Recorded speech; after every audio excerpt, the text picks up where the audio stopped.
Just starting the recording. Okay, okay, it's recorded. Okay, good morning, everyone. So, welcome to another session of UGC Net coaching done by lawexams.com. നമ്മൾ law of thoughts discuss ചെയ്തുകൊണ്ടിരിക്കുന്നത്. Law of തോട്ട്സിന്റെ introduction പാർട്ടായിരുന്നു discuss ചെയ്തത്. Last ക്ലാസ്സിൽ introduction പാർട്ടിൽ ജൂറിസ്പ്രുഡൻസും law of thoughts എന്ന സെഷനാണ് വിദ്യുത് sir deal ചെയ്ത് വച്ചിരുന്നത്. This class is a continuation of the first session. Introduction തന്നെ continuation ആണ്. So I'll hand over the mic to Vidyut sir. You are all familiar with Vidyut sir. Sir is the assistant professor at Government Law College, Kozhikode. Over to you, sir. We'll start the session.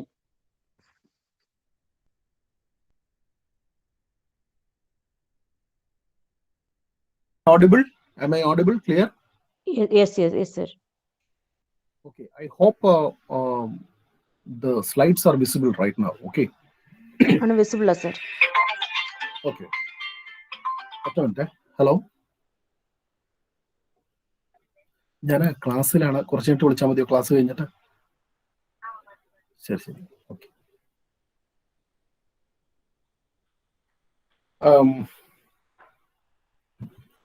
നമ്മള് കഴിഞ്ഞ ക്ലാസ്സിൽ പറഞ്ഞു നിർത്തിയത് ഈ പറഞ്ഞ മൂന്നാല് points ആണ്. അപ്പൊ നമ്മള് we have to take as the first class this nature and definition of thoughts.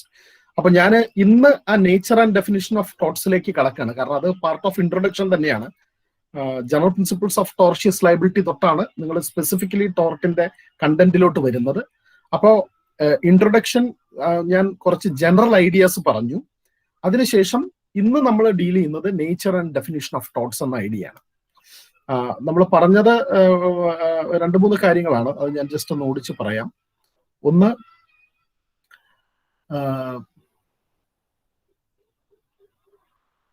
Thought എന്ന് പറയുന്നത് ഒരു common law branch of common law ആണ്. ഇതാണ് what we have discussed. First point അതാണ്. തോട്ട് is a branch of a common law. അപ്പം what is common law എന്നുള്ള ചോദ്യം വരും. അത് വി ഹാവ് എക്സാമിൻഡ്. നമ്മൾ പറഞ്ഞു കോമൺ ലോ എന്ന് പറയുന്നത് ഹിസ്റ്റോറിക്കലി ഇംഗ്ലണ്ടിൽ ഡെവലപ്പ് ചെയ്ത് വന്ന റോയൽ കോടതികൾ ഡെവലപ്പ് ചെയ്ത് കൊണ്ടുവന്ന ഒരു ബ്രാഞ്ച് ഓഫ് ലോ ആണെന്നാണ് പറഞ്ഞത്. അപ്പൊ കോടതികൾ ഇൻഡിവിജ്വൽ കേസസിനകത്ത് ഡിസിഷൻസ് എടുത്തുകൊണ്ട് ഒരു റൂൾ അപ്ലൈ ചെയ്ത് അങ്ങനെ ഇൻഡിവിജ്വൽ കേസുകൾ വൺ ആഫ്റ്റർ ദ അതർ ഒരു സീരീസ് ഓഫ് ഇൻഡിവിജ്വൽ കേസുകളിലൂടെ കോടതികൾ ഡെവലപ്പ് ചെയ്ത് കൊണ്ടുവന്ന ഒരു ബ്രാഞ്ച് ഓഫ് ലോ ആണ് കോമൺ ലോ എന്നാണ് നമ്മൾ പറഞ്ഞത്. അത് historically it was against law of equity അല്ലെങ്കിൽ ഇക്വിറ്റി കോടതികൾ ഡെവലപ്പ് ചെയ്ത മറ്റൊരു branch of law. Law of equity എന്ന് പറയുന്നതിന് എഗെയിൻസ്റ്റ് ആയിട്ട് നിന്നിരുന്ന ഒന്നാണ് കോമൺ ലോ. കോമൺ ലോയിലെ ഡിഫക്റ്റുകളും ഡെഫിഷ്യൻസികളും ഡെവലപ്പ് ചെയ്യാനായിട്ടാണ് ഇക്വിറ്റി ലോ ഡെവലപ്പ് ചെയ്തുകൊണ്ടത് എന്നുള്ളതായിരുന്നു ഒരു പോയിന്റ് പറഞ്ഞത്. അപ്പൊ നിങ്ങൾ മനസ്സിലാക്കേണ്ടത് ഇതാണ്, കേസ് ടു കേസ് ഓരോ പർട്ടിക്കുലർ കേസുകളും വന്നതിന്റെ അടിസ്ഥാനത്തിൽ പടിപടിയായിട്ട് ഗ്രാജുവലി ഡെവലപ്പ് ചെയ്ത് വന്ന ഒരു ബ്രാഞ്ച് ഓഫ് ലോ ആണ് കോമൺ ലോ എന്ന് പറയുന്നത്. ആ കോമൺ ലോയിലെ ഒരു സ്പെസിഫിക് ബ്രാഞ്ച് ആണ് ടോർട്ട് ലോ. ഇതായിരുന്നു ഒരു പോയിന്റ് നമ്മൾ പറഞ്ഞത്. രണ്ടാമത്തെ പോയിന്റ്, ഈ law is connected with the concept of justice.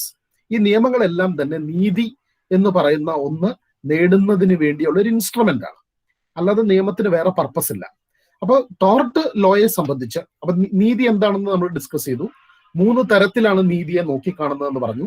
Allocative നീതിയുണ്ട്, distributive അല്ലെങ്കിൽ അലോക്കേറ്റീവ് ജസ്റ്റിസ് ഉണ്ട്, ഡിസ്ട്രിബ്യൂട്ടീവ് ജസ്റ്റിസ് ഉണ്ട്, കറക്ഷണൽ ജസ്റ്റിസ് ഉണ്ട്. അപ്പം ഈ ഓരോ പർപ്പസിനും ജസ്റ്റിസ് പർപ്പസിനും ലോ ഉപയോഗിക്കാം. അപ്പൊ നമ്മൾ പറയുന്നത് ഈ ടോർട്ട് എന്ന് പറയുന്ന നിയമം കറക്ഷണൽ ജസ്റ്റിസ് പർപ്പസിനാണ് ഉപയോഗിക്കുന്നത്. അതായത് അലോക്കേറ്റീവ് ജസ്റ്റിസ് എന്ന് പറയുന്നത് ഒരു സമൂഹത്തിലെ ലീഗലി റെലവെന്റ് ആയിട്ടുള്ള ബെനിഫിറ്റ്സും ബർഡൻസും ഡിസ്ട്രിബ്യൂട്ട് ചെയ്യുന്നതിന് വേണ്ടിയാണ്. ഡിസ്ട്രിബ്യൂട്ടീവ് ജസ്റ്റിസ് എന്നുള്ളത് ഉപയോഗിക്കുന്നത് ആദ്യത്തെ അലോക്കേഷൻ കഴിഞ്ഞതിന് ശേഷം പിന്നീടുള്ള ജനറേഷൻസിൽ അല്ലെങ്കിൽ പിന്നീടുള്ള ടൈമിൽ ഈ അലോക്കേഷൻ നിർവഹിക്കുന്ന അല്ലെങ്കിൽ ഡിസ്ട്രിബ്യൂഷൻ നിർവഹിക്കുക എന്നുള്ളതാണ് ഡിസ്ട്രിബ്യൂട്ടീവ് ജസ്റ്റിസ് എന്ന് പറഞ്ഞു. ഈ അലോക്കേറ്റീവ് ജസ്റ്റിസിലും ഡിസ്ട്രിബ്യൂട്ടീവ് ജസ്റ്റിസിലും എന്തെങ്കിലും തെറ്റുപറ്റിക്കഴിഞ്ഞാൽ അത് തിരുത്തുന്നതിന് വേണ്ടിയുള്ള കറക്ഷണൽ മെഷേഴ്സ് ആണ് കറക്റ്റീവ് ജസ്റ്റിസ്. ആ പർപ്പസിന് വേണ്ടി നിയമം കൊണ്ടുവരാം. അപ്പം പ്രൈമറിലി ലോ ഓഫ് ടോർട്ടിന്റെ ഒരു പർപ്പസ് എന്ന് പറയുന്നത് is to correct certain deficiencies എന്നുള്ളതാണ്. ഇതും പറഞ്ഞു. പിന്നെ നമ്മൾ പറഞ്ഞ ഒരു പോയിന്റ് എന്ന് പറയുന്നത് സാധാരണ നിയമങ്ങൾ ഒരു സമൂഹത്തിലേക്ക് അപ്ലൈ ചെയ്യപ്പെടുന്നത് പല പ്രോസസ്സുകളിലൂടെയാണ്. അതിനകത്ത് ഏറ്റവും പ്രധാനപ്പെട്ട 3 പ്രോസസ്സുകൾ ലെജിസ്ലേറ്റീവ് പ്രോസസ്സും അഡ്മിനിസ്ട്രേറ്റീവ് പ്രോസസ്സും ജുഡീഷ്യൽ പ്രോസസ്സുമാണ്. ജുഡീഷ്യൽ പ്രോസസ്സിലൂടെയാണ് ലോ ഓഫ് ടോർട്ട് അപ്ലൈ ചെയ്യപ്പെട്ടു വന്നത് എന്നുള്ളതാണ് നമ്മൾ ഇൻട്രോഡക്ടറി ക്ലാസ്സിൽ പറഞ്ഞത്. ഞാൻ ജസ്റ്റ് ഒന്ന് റിവൈസ് ചെയ്തേ ഉള്ളൂ. So now let us move. നിങ്ങൾ ഈ ജുഡീഷ്യൽ പ്രോസസ്സ് ആലോചിക്കുക. ഇൻഡിവിജ്വൽ ഡിസ്പ്യൂട്ട് സിറ്റുവേഷൻസ് അറൈസ് ചെയ്യുമ്പോൾ കോടതിയിൽ ഒരു ക്ലെയിമന്റ് വരും, ഒരു ഡിസ്പ്യൂട്ട് ഉണ്ടായിരിക്കും, ക്ലെയിമന്റിന് ഒരു ക്ലെയിം ഉണ്ടായിരിക്കും, റെസ്പോണ്ടന്റ് അല്ലെങ്കിൽ ഡിഫൻഡന്റ് അത് റിജക്ട് ചെയ്യും, അവർ തമ്മിൽ കോൺടെസ്റ്റ് ചെയ്യും, കോടതി ആ ഡിസ്പ്യൂട്ട് സെറ്റിൽ ചെയ്യുന്നതിന് വേണ്ടി ഒരു റൂൾ അപ്ലൈ ചെയ്യും. അതിനുവേണ്ടി കോടതി റൂള് ഡിസ്കവർ ചെയ്യുകയോ ഇൻവെന്റ് ചെയ്യുകയോ ചെയ്യും. ഇൻവെന്റ് ചെയ്താലും കോടതി പറയുന്നത് വി ഹാവ് ഡിസ്കവേർഡ് എന്ന റൂളാണ്. അങ്ങനെ rule after the other develop ചെയ്ത് വന്ന ഒരു ബ്രാഞ്ച് ഓഫ് ലോയാണ് tort. This is what we have discussed. Now let's move on. അപ്പൊ ഇന്ന് നമ്മൾ അതുപോലെ ഇൻഡിവിജ്വൽ ഡിസ്പ്യൂട്ട് സിറ്റുവേഷൻസും നമ്മൾ ഡിസ്കസ് ചെയ്തു. എന്തൊക്കെ അപ്പൊ ഈ കോടതിയിലേക്ക് വരുന്ന ഇൻഡിവിജ്വൽ ഡിസ്പ്യൂട്ട് സിറ്റുവേഷൻസ് നമ്മൾ പറഞ്ഞു. ഓരോ ഇൻഡിവിജ്വൽസിന്റെയും പല വ്യത്യസ്തമായ താല്പര്യങ്ങൾ, ഇൻട്രസ്റ്റുകളിലുള്ള ഇന്റർഫിയറൻസ് ആയിരിക്കാം, ഒരു വ്യക്തിക്ക് കോസ് ചെയ്യുന്ന ലോസ് ആയിരിക്കാം, പലതരത്തിലുള്ള ലോസ് കോസ് ചെയ്യുന്നതായിരിക്കാം, അല്ലെങ്കിൽ മറ്റേതെങ്കിലും ഒരു വ്യക്തി മേക്കിംഗ് റോങ്ഫുൾ ഗെയിൻ ആയിരിക്കാം. അവയുള്ള മറ്റൊരാൾക്ക് ഹാം കോസ് ചെയ്യുന്നുണ്ട്, ഒരു റോങ്ഫുൾ ഗെയിൻ ഉണ്ടാക്കുന്നു. ഇതെല്ലാം തന്നെ ഡിസ്പ്യൂട്ട് സിറ്റുവേഷൻസ് ആണ്. ഓരോ പർട്ടിക്കുലർ ഇൻസ്റ്റൻസിലും എന്ത് സംഭവിക്കുന്നു എന്നുള്ളതിന്റെ അടിസ്ഥാനത്തിൽ കോടതിയിൽ you can approach, right? So you can claim interference with the interest, you can claim the other person has caused a loss, or you can claim the other person has made wrongful gains. പലതരം ഇൻട്രസ്റ്റുകൾ നമ്മൾ discuss ചെയ്തു. His interest in personal security, his interest in freedom, his interest in his good name, his interest in his property, his interest in financial benefits and his interest in good mental condition. ഈ ഇൻട്രസ്റ്റുകളിലെല്ലാം പലതരത്തിലുള്ള ഇന്റർഫിയറൻസുകൾ ഉണ്ടാകാം. ഇതെല്ലാം തന്നെ ടോർട്ടിന്റെ dispute situations ആണ്, right? ഇത്രയാണ് നമ്മൾ പറഞ്ഞത്. അപ്പൊ എന്താണ്? അപ്പൊ ഇനി നമ്മൾ ഇന്ന് മനസ്സിലാക്കാൻ ശ്രമിക്കുന്നത് what is the nature of tort and what is the nature of tort law and what are the definitions. ഇത് കണക്റ്റഡ് ആണ്. ഓക്കെ, അപ്പം എന്താണ് ടോർട്ട് എന്ന് പറഞ്ഞാൽ നിങ്ങൾക്ക് ഇപ്പോൾ വളരെ ജനറൽ ആയിട്ട് അറിയാം. ഇന്റർഫിയറൻസ് വിത്ത് ഇൻട്രസ്റ്റ് ആയിരിക്കും എന്നറിയാം, അല്ലെ? പക്ഷെ നമ്മൾ കുറച്ചുകൂടെ സ്പെസിഫിക് ആയിട്ട് if you want to understand the nature, how do we understand? ഈ ടോർട്ട് ലോയെ കുറിച്ച് നമ്മൾ പറഞ്ഞതാണ്, നമ്മൾ വളരെ കൺക്ലൂഡിംഗ് ആയിട്ട് പറഞ്ഞു നിർത്തിയതാണ് ടോർട്ട് ലോ. അതിലോട്ട് നമുക്ക് വീണ്ടും വരാം. ഇതാണ് നമ്മൾ മനസ്സിലാക്കാൻ ശ്രമിക്കുന്നത്. അപ്പോ ടോർട്ടിന്റെ നേച്ചർ മനസ്സിലാക്കണം, ടോർട്ട് ലോയുടെ നേച്ചർ മനസ്സിലാക്കണം. ക്വസ്റ്റ്യൻ ഇതാണ്, how do we know the nature of A tort? or how do we know the nature of anything? നമ്മൾ ഓരോന്നിന്റെ നേച്ചർ എങ്ങനെയാണ് നമ്മൾ അറിയുന്നത്? What is the method that we have to understand the nature of something? ഒന്ന്, പല methods ഉണ്ട്. ഒന്ന് by observing. എന്തിന്റെയാണോ nature നമുക്ക് അറിയേണ്ടത് അതിനെ നമ്മൾ ഒബ്സർവ് ചെയ്യുക, ആ ഒബ്സർവേഷൻസ് നോട്ട് ചെയ്യുക. കുറെ സീരീസ് ഓഫ് ഒബ്സർവേഷൻ മേക്ക് ചെയ്ത് കഴിയുമ്പോൾ will understand what is its nature. അതിന്റെ ഒപ്പം തന്നെ ചില ഇന്റലക്ച്വൽ ആക്ടിവിറ്റീസും കൂടെ വി ഹാവ് ടു ഡു. എന്താണ്? We have to compare and distinguish the thing which we want to know with similar things. അപ്പൊ നമുക്ക് എന്തിന്റെ നേച്ചർ ആണോ അറിയേണ്ടത് അതിനെ സിമിലർ ആയിട്ടുള്ള മറ്റു തിങ്സുമായിട്ട് കമ്പയർ ചെയ്യുകയും സിമിലർ ആയിട്ടുള്ള തിങ്സുമായിട്ട് ഡിസ്റ്റിംഗ്വിഷ് ചെയ്യുകയും ചെയ്യുക. This is another way of knowing, or this may be a cumulative way. മൂന്നാമത്തെ ഒരു വേ എന്താണ്? ഒരു തിങ് അറിയാൻ ശ്രമിക്കുമ്പോൾ യഥാർത്ഥത്തിലുള്ള അതിന്റെ നേച്ചർ നമ്മളെ മനസ്സിലാക്കാൻ തടയുന്ന ചില മിസ്കോൺസെപ്ഷൻസ് ഓൾറെഡി നിലനിൽക്കുന്നുണ്ട്. അങ്ങനെ വരുമ്പോൾ എങ്ങനെയാണ് അതിന്റെ നേച്ചർ അറിയാൻ കഴിയുക? then we have to remove those misconceptions. അപ്പൊ ചുരുക്കം പറഞ്ഞാൽ ഇത് ക്യുമുലേറ്റീവ് ആയിട്ടാണ് നമ്മൾ അറിയുന്നത്. So if you want to know the nature of something, we must observe it, we must compare it with similar things, we must distinguish it with similar things, so that we will know further and more about the nature of the thing that we want to know. അതെന്തായാലും അങ്ങനെയാണ്. ഇപ്പൊ മനുഷ്യൻ എന്ന് പറയുന്ന ഒരു തിങ്ങിനെ നമുക്ക് അറിയണം എന്ന് വിചാരിക്കുക. We want to know the nature of human being. ഈ നേച്ചർ ഓഫ് ഹ്യൂമൻ ബീങ് എന്ന് പറയുന്നത് നിയമത്തിൽ വളരെ പ്രധാനപ്പെട്ടതാണ്. അപ്പൊ എങ്ങനെയാണ് നമ്മൾ നേച്ചർ ഓഫ് ഹ്യൂമൻ ബീങ് അറിയുന്നത്? We have to observe human beings, we have to compare human beings with other animals and plants. We need to distinguish human being with other animals and plants or whatever we are comparing with, and we have to remove certain misconceptions about human being.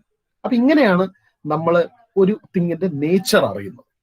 അപ്പൊ law of tort അല്ലെങ്കിൽ ടോർട്ടിന്റെ nature അറിയാനായിട്ട് നമ്മൾ എന്ത് ചെയ്യണം?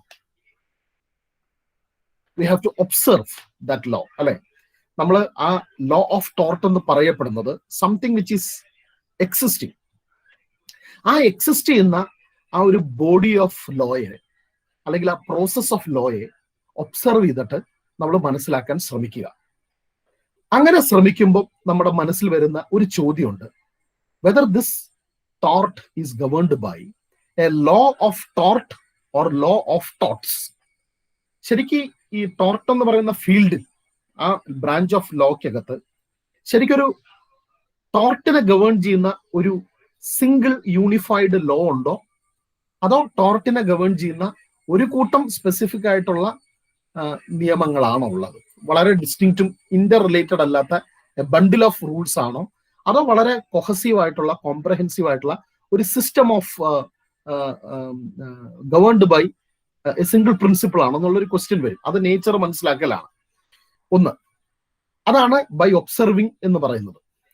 അപ്പൊ when you start observing, this question will come, whether it is governed by a law of tort or whether it is governed by distinctive rules of or distinctive laws of torts. Comparison and distinguishing ചെയ്തുകൊണ്ട് നമ്മൾ nature മനസ്സിലാക്കുമ്പോൾ we have to compare with similar things. നമ്മൾ ഇതുമായിട്ട് related അല്ലാത്ത ഒരു തിങ്ങുമായിട്ട് compare ചെയ്യാൻ കഴിയില്ല. അപ്പൊ വളരെ റിലേറ്റഡ് ആയിട്ടുള്ള ഒരു തിങ്ങുമായിട്ട് കമ്പയർ ചെയ്യാൻ പറ്റുള്ളൂ. അപ്പൊ എന്തൊക്കെ അതർ ബ്രാഞ്ചസ് ഓഫ് ലോ ആണ് ടോർട്ട് ലോയുമായിട്ട് നമുക്ക് കമ്പയർ ചെയ്യാൻ കഴിയുക? So we normally do the comparison with law of crime, law of breach of contract, law of breach of trust and law of quasi contract.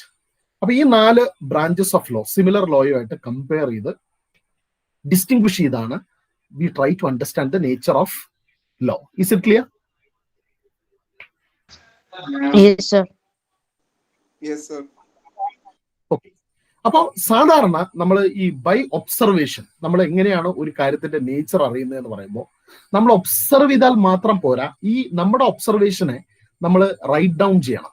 കാരണം നമ്മൾ observe ചെയ്ത് കഴിഞ്ഞാൽ അതിന്റെ ഫലം നമുക്ക് മാത്രമേ അറിയാൻ പറ്റുള്ളൂ. It will be a subjective thing. We observe and we know inside what it is. പക്ഷെ ഒബ്സർവേഷന്റെ result we have to make it into a formula and we have to publish it, അതായത് public ആക്കണം. അപ്പൊ സാധാരണഗതിയിൽ നമ്മുടെ ഒബ്സർവേഷന്റെ റിസൾട്ടാണ് definitions എന്ന് പറയുന്നത്. നമ്മൾ ഒബ്സർവ് ചെയ്ത് കഴിഞ്ഞിട്ട് നമ്മൾ എന്ത് ചെയ്യും? We describe it in terms of what we have observed. ഏതൊരു കാര്യം ഒബ്സർവ് ചെയ്ത് കഴിഞ്ഞാൽ ആ ഒബ്സർവേഷന്റെ ഫലം നമ്മൾ ഡിസ്ക്രൈബ് ചെയ്യും. അത്തരത്തിലുള്ള ഒരു പ്രിസൈസ് ഡിസ്ക്രിപ്ഷനെയാണ് ഡെഫിനിഷൻ എന്ന് പറയുന്നത്. So when we offer A definition of something, എങ്ങനെയാണ് ആ ഡെഫിനിഷൻ നമ്മൾ ഓഫർ ചെയ്യുന്നത്? After observing that particular thing and finding out the essential features of it, then putting it into writing or putting it into a verbal form, which is called as definition. അപ്പൊ നിങ്ങൾ ഒരു കാര്യം മനസ്സിലാക്കേണ്ടത്, നമ്മൾ ഏതെങ്കിലും ഒരു തിങ്ങിനെ observe ചെയ്യുമ്പോൾ നമ്മൾ ഒബ്സർവ് ചെയ്യുന്നത് അതിന്റെ ചില ക്യാരക്ടറിസ്റ്റിക്സ് ആണ്, അല്ലെങ്കിൽ അതിന്റെ ചില ഫീച്ചേഴ്സ് ആണ്. Everything which exist has certain characteristics or features. So it is this characteristics or features that we observe. എന്നിട്ട് ഈ ഒരു തിങ്ങിന് കുറെ ക്യാരക്ടറിസ്റ്റിക്സ് ഉണ്ടെന്ന് പറഞ്ഞു. ഈ ക്യാരക്ടറിസ്റ്റിക്സിനെ നമുക്ക് 2ആയിട്ട് ഡിവൈഡ് ചെയ്യാം. ഒന്ന് essential characteristics, 2 non essential characteristics. അപ്പൊ നമ്മൾ ഒരു തിങ്ങിനെ ഡിഫൈൻ ചെയ്യുന്നത് അതിന്റെ എസെൻഷ്യൽ ക്യാരക്ടറിസ്റ്റിക്സ് വെച്ചാണ്. എന്താണ് ഈ എസെൻഷ്യൽ ക്യാരക്ടറിസ്റ്റിക്സ് എന്ന് പറയുന്നത്? ഒരു തിങ് അതാകുവാൻ എന്തൊക്കെ ക്യാരക്ടറിസ്റ്റിക്സ് ആണോ അതിന് വേണ്ടത്, അതാണ് എസെൻഷ്യൽ ക്യാരക്ടറിസ്റ്റിക്സ് എന്ന് പറയുന്നത്. ആ ക്യാരക്ടറിസ്റ്റിക്സ് ഇല്ലെങ്കിൽ അത് ആ തിങ് അല്ല. ഫോർ എക്സാമ്പിൾ, മനുഷ്യൻ. ഒരു തിങ് മനുഷ്യനാകണമെങ്കിൽ ചില എസെൻഷ്യൽ ക്യാരക്ടറിസ്റ്റിക്സ് വേണം എന്ന് ഡെഫിനിഷൻ പറഞ്ഞു തരും. ആ ക്യാരക്ടറിസ്റ്റിക്സ് ഉള്ള തിങ്ങുകളെല്ലാം മനുഷ്യനാണ്. ഇപ്പൊ സഫി ഒരു മനുഷ്യനാണോ എന്ന് നിങ്ങൾ ചോദിച്ചു കഴിഞ്ഞാൽ, സഫി മനുഷ്യനാണ് എന്ന് പറയണമെങ്കിൽ മനുഷ്യൻ എന്ന് പറയുന്ന ഒരു കോൺസെപ്റ്റിന്റെ എസെൻഷ്യൽ ഫീച്ചേഴ്സ് സഫി എന്ന് പറയുന്ന ഒരു ഇൻഡിവിജ്വൽ തിങ്ങിന് ഉണ്ടായിരിക്കണം. അപ്പൊ ഡെഫിനിഷൻ ആ എസെൻഷ്യൽ ഫീച്ചേഴ്സ് എന്താണെന്ന് പറഞ്ഞു തരും. ഇപ്പോ മനുഷ്യന്റെ ഡെഫിനിഷൻ എന്താണ്? പല ഡെഫിനിഷൻസ് ഉണ്ട്. ഇപ്പൊ ഒരു ഡെഫിനിഷൻ ഇതാണെന്ന് വിചാരിക്കുക, human being is A political animal. നിങ്ങൾക്ക് വളരെ പ്രശസ്തമായ ഡെഫിനിഷനാണ്. ഒരു പൊളിറ്റിക്കൽ ആനിമൽ ആണെന്നാണ് പറയുന്നത്. അതായത് രണ്ട് കാര്യങ്ങൾ വേണം മനുഷ്യനാകണമെങ്കിൽ. ഒന്ന്, ഒരു ആനിമൽ ആയിരിക്കണം. രണ്ട്, ആ ആനിമൽ പൊളിറ്റിക്കൽ ആനിമൽ ആയിരിക്കണം. അപ്പൊ പൊളിറ്റിക്കാലിറ്റി അല്ലെങ്കിൽ പൊളിറ്റിക്കൽനെസ് എന്നൊരു ഫീച്ചറും വേണം, ആനിമൽനെസ് എന്നൊരു ഫീച്ചറും ഉണ്ടായാൽ മാത്രമേ ഒരു തിങ് മനുഷ്യനാവുള്ളൂ. അപ്പൊ സഫി എന്നൊരു തിങ് ആനിമൽ ആണെന്ന് ചോദിച്ചാൽ നിങ്ങൾ എല്ലാവരും ഉറക്കെ സമ്മതിക്കുക ആനിമൽ ആണെന്ന്, അല്ലെ? നമ്മളെല്ലാവരും ആനിമലാണ്, റൈറ്റ്? രണ്ടാമത്തെ ചോദ്യം എന്താണ്? Whether that animal is A political being. അപ്പൊ പൊളിറ്റിക്കൽ എന്ന് പറയുന്ന ഫീച്ചർ എന്താണെന്ന് നിങ്ങൾ മനസ്സിലാക്കണം. ഞാനൊരു ഇല്ലസ്ട്രേഷൻ തന്നേ ഉള്ളൂ. ഈ രണ്ട് ഫീച്ചേഴ്സ് ഉണ്ടെങ്കിൽ you call something someone as A human being. Hello, ഞാനിവിടെ ചോദിക്കുന്നുണ്ടോ? മൈക്ക് ഓഫ് ചെയ്യണം. ഞാനിവിടെ ഉണ്ടെന്നുള്ള ഒരു ബോധം വേണം. ഈ ക്ലാസ് കഴിഞ്ഞിട്ട് ഈ ക്ലാസ് കഴിയുമെന്നുള്ള ബോധവും വേണം. എന്നെ അനിമൽ എന്ന് നിങ്ങൾ വിളിച്ചിരിക്കുകയാണ്. തീർച്ചയായും. അതെ, അല്ല, അപ്പൊ സഫി ഒരു ആനിമൽ അല്ല, ഒരു പ്ലാന്റ് ആണെന്ന് നിങ്ങൾ തിരുത്തി മനസ്സിലാക്കണമെന്ന് അപേക്ഷിക്കുന്നു.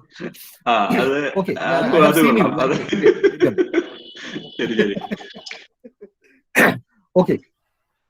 അപ്പൊ ഇത് വളരെ പ്രധാനപ്പെട്ടതാണ്. നിങ്ങൾ ഒരു തിങ്ങിനെ മനസ്സിലാക്കുമ്പോൾ, ഒരു തിങ്ങിന്റെ നേച്ചർ മനസ്സിലാക്കുമ്പോൾ അതിന്റെ എസെൻഷ്യൽ ക്യാരക്ടറിസ്റ്റിക്സും നോൺ എസെൻഷ്യൽ ക്യാരക്ടറിസ്റ്റിക്സും ഐഡന്റിഫൈ ചെയ്യാൻ പറ്റണം. എസെൻഷ്യൽ ക്യാരക്ടറിസ്റ്റിക്സ് ഉള്ള ഒന്നാണ് അത്. അപ്പൊ ഏതൊരു ഡെഫിനിഷനും യഥാർത്ഥത്തിൽ ഡെഫിനിഷൻ ആകണമെങ്കിൽ it has to provide the essential characteristics that would constitute that particular thing. അതല്ലാത്ത ഒരു ഫോർമുലേഷനെ നിങ്ങൾക്ക് ഡെഫിനിഷൻ എന്ന് വിളിക്കാൻ കഴിയില്ല. You can just say that it is only a general description. വളരെ സ്പെസിഫിക് ആയിട്ടുള്ള പർട്ടിക്കുലർ ആയിട്ടുള്ള ഡിസ്ക്രിപ്ഷനെയാണ് നമ്മൾ ഡെഫിനിഷൻ എന്ന് വിളിക്കുന്നത്. ബാക്കിയെല്ലാം തന്നെ ജനറൽ ഡിസ്ക്രിപ്ഷൻ ആണ്. ജനറൽ ഡിസ്ക്രിപ്ഷൻസ് അല്ല ഡെഫിനിഷൻസ്. അപ്പൊ നിങ്ങൾ സ്റ്റാറ്റ്യൂട്ട് നോക്കിയാൽ നിങ്ങൾക്ക് കാണാൻ പറ്റും. നിങ്ങൾ പല സ്റ്റാറ്റ്യൂട്ടുകളിലും പല ഡെഫിനിഷനുകൾ നിങ്ങൾ കണ്ടിട്ടുണ്ടാവാം. ഡെഫിനിഷനുകൾ ചിലപ്പോൾ ചിലത് പറയുന്നത്, for example, A person means എന്നായിരിക്കും. അല്ലെങ്കിൽ ചില ഡെഫിനിഷൻ പറയുന്ന A person includes. For example, property ആണ് ക്ലാസിക് എക്സാമ്പിൾ. പ്രോപ്പർട്ടി ഇൻക്ലൂഡ്സ് ഇപ്പൊ ഗ്രോയിങ് ഗ്രാസ് അല്ലെങ്കിൽ ആക്ഷനബിൾ ക്ലെയിംസ് എക്സെട്ര എന്ന് പറഞ്ഞൊരു ഡെഫിനിഷൻ തരുവാണെങ്കിൽ അത് ആക്ച്വലി ഒരു ഡെഫിനിഷൻ അല്ല. അത് യഥാർത്ഥത്തിൽ ഒരു എന്യൂമറേഷൻ ആണ്. നിങ്ങൾക്ക് ആ ഫോർമുല വായിച്ചു കഴിഞ്ഞാൽ എന്താണ് പ്രോപ്പർട്ടി എന്ന് മനസ്സിലാക്കാൻ കഴിയില്ല. ആ പ്രോപ്പർട്ടിയുടെ എസെൻഷ്യൽ ഫീച്ചേഴ്സ് എന്താണെന്ന് നിങ്ങൾക്ക് മനസ്സിലാക്കാൻ കഴിയില്ല. നിങ്ങൾക്ക് ആകെ മനസ്സിലാക്കാൻ കഴിയുന്നത് എന്താണ്? ഓക്കെ, പ്രോപ്പർട്ടി എന്ന് പറയുന്ന ഒരു കോൺസെപ്റ്റ് ഉണ്ട്. ആ പ്രോപ്പർട്ടി എന്ന് പറയുന്ന കോൺസെപ്റ്റിന്റെ ഒപ്പം ഈ ഗ്രോയിങ് പ്ലാന്റ്സും അല്ലെങ്കിൽ ആക്ഷനബിൾ ക്ലെയിംസും കൂടെ ഇൻക്ലൂഡ് ചെയ്യും എന്ന് മാത്രമാണ്. അപ്പൊ ഇൻക്ലൂസീവ് ഡെഫിനിഷൻ എന്ന് നമ്മൾ വിളിക്കുന്നത് യഥാർത്ഥത്തിൽ ഒരു ഡെഫിനിഷൻ ആണോ ഇൻ ദിസ് സെൻസ് എന്ന് ചോദിച്ചാൽ അല്ലെന്ന് പറയേണ്ടി വരും. കാരണം it is not offering, it doesn't give you the essential characteristics that you must understand for the purpose of understanding the nature of that thing. Ee point clear ayo? Yes, sir. Appo sadharana definitionuകൾ ശ്രമിക്കുന്നത് is to provide the essential characteristics that you must understand to constitute that particular thing എന്നുള്ളതാണ്. അപ്പോൾ നമുക്ക് ആദ്യം നമുക്ക് നോക്കാം. Let us start with definition. എന്നിട്ട് ആ characteristics മനസ്സിലാക്കാൻ ശ്രമിക്കുക. അത് വർക്കിംഗ് ഡെഫിനിഷൻ ആണ്. നമുക്ക് ആരംഭിക്കാൻ വേണ്ടി നമ്മൾ കുറച്ച് ഡെഫിനിഷൻസ് എടുക്കുന്നതേ ഉള്ളൂ. നിങ്ങൾക്ക് രണ്ട് ഓപ്ഷൻസ് പോസിബിൾ ആണ്. ഡെഫിനിഷനുകൾ മറ്റാരെങ്കിലും ഓഫർ ചെയ്തിട്ടില്ലെങ്കിൽ നിങ്ങളായിട്ട് ഒബ്സർവ് ചെയ്യുക. എന്നിട്ട് you create your own definition. പക്ഷെ ഡെഫിനിഷൻ ക്രിയേറ്റ് ചെയ്യുമ്പോൾ ഒരു ഇതുണ്ട്, ഡെഫിനിഷൻസ് ഷുഡ് ബി ഒബ്ജക്റ്റീവ്. അത് സബ്ജക്റ്റീവ് ആയിരിക്കരുത്. നിങ്ങൾക്ക് മാത്രം തോന്നുന്ന ഒരു ക്യാരക്ടറിസ്റ്റിക്സ് വെച്ചുകൊണ്ടല്ല നിങ്ങൾ ഒരു തിങ്ങിനെ ഡിഫൈൻ ചെയ്യേണ്ടത്. മറിച്ച് you have to define a certain thing based on objective standards അല്ലെങ്കിൽ ഒബ്ജക്റ്റീവ് ക്രൈറ്റീരിയാസ്. ഈ സബ്ജക്റ്റീവ് ഒബ്ജക്റ്റീവ് ഡിവൈഡ് നോളേജിൽ ഉണ്ട് എന്നുള്ളത് നിങ്ങൾക്ക് അറിയാവുന്നതാണ്. ഞാൻ അതിനകത്ത് ഫർദർ എക്സ്പ്ലനേഷന് പോകുന്നില്ല. പക്ഷെ എല്ലാവർക്കും, വളരെ ചുരുക്കത്തിൽ പറഞ്ഞു കഴിഞ്ഞാൽ, എല്ലാവർക്കും ഒരുപോലെ കണ്ട് മനസ്സിലാക്കാൻ കഴിയുന്ന ഫീച്ചേഴ്സ് ആയിരിക്കണം. ഒരു വ്യക്തിക്ക് മാത്രം ഉണ്ടാകുന്ന തോന്നലുകളായിരിക്കരുത്. ഒരു വ്യക്തിക്ക് മാത്രം ഉണ്ടാകുന്ന തോന്നലുകളെ നമ്മൾ സബ്ജക്റ്റീവ് എന്ന് വിളിക്കും. അത് അയാൾക്കുണ്ട്. പക്ഷെ ഡെഫിനിഷനകത്ത് നമ്മൾ കൊണ്ടുവരേണ്ടത് എല്ലാവർക്കും മനസ്സിലാക്കാൻ കഴിയുന്ന ഒബ്ജക്റ്റീവ് ക്രൈറ്റീരിയകളാണ്. So let's move on to some of the definitions. ഇത്രയും ഇല്ലസ്ട്രേറ്റീവ് പർപ്പസിനാണ് വളരെയധികം ഡെഫിനിഷൻസ് ഉണ്ടാവാം. പക്ഷെ നമ്മൾ തൽക്കാലം ഒരു 5 ഡെഫിനിഷൻ എടുക്കുന്നതേ ഉള്ളൂ. 4 ഡെഫിനിഷൻ. ഓക്കെ, അപ്പൊ ഇത് limitation act. So we have A limitation act. Limitation act നിങ്ങൾക്കറിയാം, എന്താ പറയാ, ഒരു കോസ് ഓഫ് ആക്ഷൻ ഉണ്ടായി കഴിഞ്ഞാൽ എത്ര നാളുകൾക്കകം, within what time you should sue the other person എന്നതിന് ഒരു ടൈം ലിമിറ്റ് പറയുന്ന എനാക്ട്മെന്റ് ആണ് ലിമിറ്റേഷൻ ആക്ട്. അതിനകത്ത് ഒരു ഡെഫിനിഷൻ ഓഫർ ചെയ്തിട്ടുണ്ട്, section 2M. Tort means a civil wrong. നിങ്ങൾ നോക്കുക, ഈ വെള്ള കളറിൽ ഞാൻ എഴുതിയിരിക്കുന്നതാണ് അവര് എസെൻഷ്യൽ ഫീച്ചർ ആയിട്ട് പറയുന്ന ഡെഫിനിഷനകത്ത് പറയുന്ന ഒന്ന് tort means a civil wrong. അപ്പം ലിമിറ്റേഷൻ ആക്ടിലെ ഡെഫിനിഷൻ പ്രകാരം ടോർട്ട് എന്തായിരിക്കണം? What essential feature it should have? It should have the characteristics of being a civil wrong. അതൊരു സിവിൽ റോങ് ആയിരിക്കണം. പിന്നെ പറയുന്നത് which is not exclusively a breach of contract or breach of trust എന്നാണ്. അതായത് മറ്റ് ചില കാര്യങ്ങൾ ആകരുത് എന്നാണ് പറയുന്നത്. മറ്റു ചില കാര്യങ്ങൾ ആകരുത് എന്ന് പറയുന്നത് സത്യം പറഞ്ഞാൽ ഒരു പ്രിസിഷൻ ഉള്ള കാര്യമല്ല അത്. പക്ഷെ it just indicate that it should not be that. വളരെ ക്ലിയർ ആയിട്ടൊരു പൊസിഷൻ പറയാണ്, അതാകരുത്. അപ്പൊ നമുക്ക് ക്ലിയർ ആണ് അതാവരുത്. എന്താകരുത്? ബ്രീച്ച് ഓഫ് കോൺട്രാക്റ്റോ ബ്രീച്ച് ഓഫ് ട്രസ്റ്റോ ആകരുത്. പിന്നെ എന്താകണം എന്ന് പറഞ്ഞാലാണ് അത് ഡെഫിനിഷൻ ആവുക. പക്ഷെ it is a useful part of a definition. Because നമുക്കപ്പോൾ ബ്രീച്ച് ഓഫ് കോൺട്രാക്റ്റും ബ്രീച്ച് ഓഫ് ട്രസ്റ്റും അതിന്റെ ഡെഫിനിഷൻ പ്രകാരം ഐഡന്റിഫൈ ചെയ്യാൻ പറ്റുമെങ്കിൽ പിന്നെ അത് പരിഗണിക്കണ്ട, നമുക്ക് അതിനെ ഒഴിവാക്കാം. കാരണം ഈ ഡെഫിനിഷൻ പറയുന്നു അതല്ലെന്ന് പറയുന്നുണ്ട് ക്ലിയർ ആയിട്ട്. അപ്പോൾ യൂസ്ഫുൾ ആണ്. പക്ഷെ എപ്പോഴും ഡെഫിനിഷൻ ശ്രമിക്കേണ്ടത് വാട്ട് ഇറ്റ് ഈസ് എന്ന് പറയാനാണ്, rather than what it is not എന്ന് പറയാൻ. വാട്ട് ഇറ്റ് ഈസ് നോട്ട് എന്ന് പറയുന്നത് help us only to eliminate. പക്ഷെ ഇതിനകത്ത് രണ്ടും ഉണ്ട്. ഒരു one part say that it is a civil wrong, മറ്റൊരു part say that it is not breach of contract or breach of trust. ഈ definition നോക്കിയോ, വായിച്ചോ, മനസ്സിലായോ? രണ്ടാമത്തെ ഡെഫിനിഷൻസ് സാൽമണ്ട് ഓഫർ ചെയ്തിരിക്കുന്ന ഒരു ഡെഫിനിഷൻ നോക്കുക. സാൽമണ്ട് ഓഫർ ചെയ്തിരിക്കുന്ന ഒരു ഡെഫിനിഷൻ നിങ്ങൾ നോക്കുമ്പോൾ you can again see that it is a civil wrong for which the remedy is a common law action for unliquidated damage. ആദ്യത്തെ ഡെഫിനിഷനിൽ നിന്ന് രണ്ടാമത്തെ ഡെഫിനിഷനിലേക്ക് വരുമ്പോൾ വ്യത്യാസം എന്താണ്? കുറച്ചും കൂടെ എക്സ്റ്റെൻസീവ് ആയിട്ട് അത് ഡിഫൈൻ ചെയ്തിട്ടുണ്ട്. ഒരു ക്യാരക്ടറിസ്റ്റിക്കിനെ കൂടെ എസെൻഷ്യൽ ആയിട്ട് കൊണ്ടുവരുന്നുണ്ട്. അതെന്താണ്? ആദ്യത്തെ ഡെഫിനിഷനകത്ത് സിവിൽ റോങ് എന്ന് പറഞ്ഞു, രണ്ടാമത്തെ ഡെഫിനിഷനിലും സിവിൽ റോങ് പറയുന്നുണ്ട്. പക്ഷെ രണ്ടാമത്തെ ഡെഫിനിഷനിൽ അതിന്റെ റെമഡി കൂടെ പറയുന്നുണ്ട്. അപ്പൊ ഇന്ന റെമഡി ഉണ്ടായിരിക്കേണ്ടത് എസെൻഷ്യൽ ആണ് ടോർട്ടാകാൻ എന്നാണ് ഈ രണ്ടാമത്തെ ഡെഫിനിഷൻ പറയുന്നത്. എന്താണ് പറയുന്നത്? The remedy is a common law action for unliquidated damages. അപ്പൊ നിങ്ങൾക്കറിയാം ആക്ഷൻ എന്ന് പറയുന്നത് എന്താണ്? ആക്ഷൻ എന്ന് പറയുന്നത് ഒരു റെമഡിയാണ്. അതായത് കോമൺ ലോയിൽ പല ആക്ഷനുകളിലൂടെയാണ് ഓരോരോ സിവിൽ റോങ്ങുകൾക്കും ക്രിമിനൽ റോങ്ങുകൾക്കും റെമഡി കിട്ടിക്കൊണ്ടിരുന്നത്. അപ്പൊ action is A remedy or action is A procedure, rather A procedure for getting A remedy. അപ്പൊ നിങ്ങൾക്ക് എന്തെങ്കിലും ആക്ഷൻ അവൈലബിൾ ആണെങ്കിൽ മാത്രമേ നിങ്ങൾക്ക് remedy കിട്ടുമായിരുന്നുള്ളൂ. where there is a right there is a remedy ക്ക് മുമ്പ് ഉണ്ടായിരുന്ന principle where there is a remedy there is a right എന്നുള്ളതായിരുന്നു. അപ്പൊ നിങ്ങൾക്ക് റെമഡി ഉണ്ടെങ്കിൽ നിങ്ങൾക്ക് റൈറ്റ് കിട്ടും എന്നുള്ളതായിരുന്നു ആദ്യത്തെ. അത് ഹിസ്റ്റോറിക്കലി ഇവോൾവ് ചെയ്ത് വന്ന ഒന്നാണ്. ഞാൻ അതിന് കൂടുതൽ ടൈം എടുക്കുന്നില്ല. ഇത്ര മനസ്സിലാക്കുക, നിങ്ങൾക്ക് ട്രസ്പാസിന് ഒരു remedy കിട്ടണമായിരുന്നെങ്കിൽ there should be an action for trespass. നിങ്ങൾക്ക് ഡിഫാമേഷന് ഒരു റെമഡി കിട്ടണമെങ്കിൽ there should have been an action for defamation. അങ്ങനെ ഒരു ആക്ഷൻ ആ കോടതിയിൽ അവൈലബിൾ അല്ല എങ്കിൽ നിങ്ങൾക്ക് റെമഡി കിട്ടില്ലായിരുന്നു. ആദ്യം അതായിരുന്നു. പിന്നീടാണ് അത് മാറിയിട്ട് നിങ്ങൾക്ക് റൈറ്റ് ഉണ്ടെങ്കിൽ റെമഡി കിട്ടിയിരിക്കണം എന്നൊരു പ്രിൻസിപ്പിളിലേക്ക് എത്തുകയും ആ പ്രിൻസിപ്പിളിന്റെ അടിസ്ഥാനത്തിൽ നിങ്ങൾക്കൊരു റൈറ്റ് ഉണ്ടെന്നുണ്ടെങ്കിൽ റെമഡി ഉണ്ടാക്കുന്ന ഒരു പ്രോസസ്സിലേക്ക് നിയമം പിന്നീട് മാറിയത്. അത് അവിടെ നിൽക്കട്ടെ. മനസ്സിലാക്കേണ്ടത് ഇതാണ്. സെക്കൻഡ് എസെൻഷ്യൽ എലിമെന്റ് ആയിട്ട് ആക്ഷൻ ഫോർ അൺലിക്വിഡേറ്റഡ് ഡാമേജസ് സാൽമണ്ടിന്റെ ഡെഫിനിഷനകത്ത് കൊണ്ടുവരുന്നു. പിന്നെ എന്താ പറയുന്നത്? And which is not exclusively. ആദ്യത്തെ ഡെഫിനിഷനിൽ കണ്ടതുപോലെ ഇത് എന്തല്ല എന്നും കൂടെ പറയുന്നുണ്ട്. എന്തല്ല എന്ന് പറയുന്നതിന്റെ അകത്ത് ഒരു കാറ്റഗറി കൂടെ ഈ ഡെഫിനിഷൻ ഉൾക്കൊള്ളിച്ചിട്ടുണ്ട്. എന്താണ്? ആദ്യത്തേനകത്ത് പറയുന്നത് ബ്രീച്ച് ഓഫ് കോൺട്രാക്റ്റും ബ്രീച്ച് ഓഫ് ട്രസ്റ്റും ആയിരിക്കരുതെന്നാണെങ്കിൽ ഇതിനകത്ത് 3 എണ്ണം ആയിരിക്കരുതെന്ന് പറയുന്നുണ്ട്. Breach of contract, breach of trust or other merely equitable obligation. മറ്റെന്തെങ്കിലും വെറും ഇക്വിറ്റബിൾ ഒബ്ലിഗേഷൻ ആയിട്ടുള്ള ഒന്നായിരിക്കരുത് ടോർട്ടാകാൻ എന്ന് പറയാം. അപ്പൊ നമുക്ക് അതിനെ ഒഴിവാക്കാം.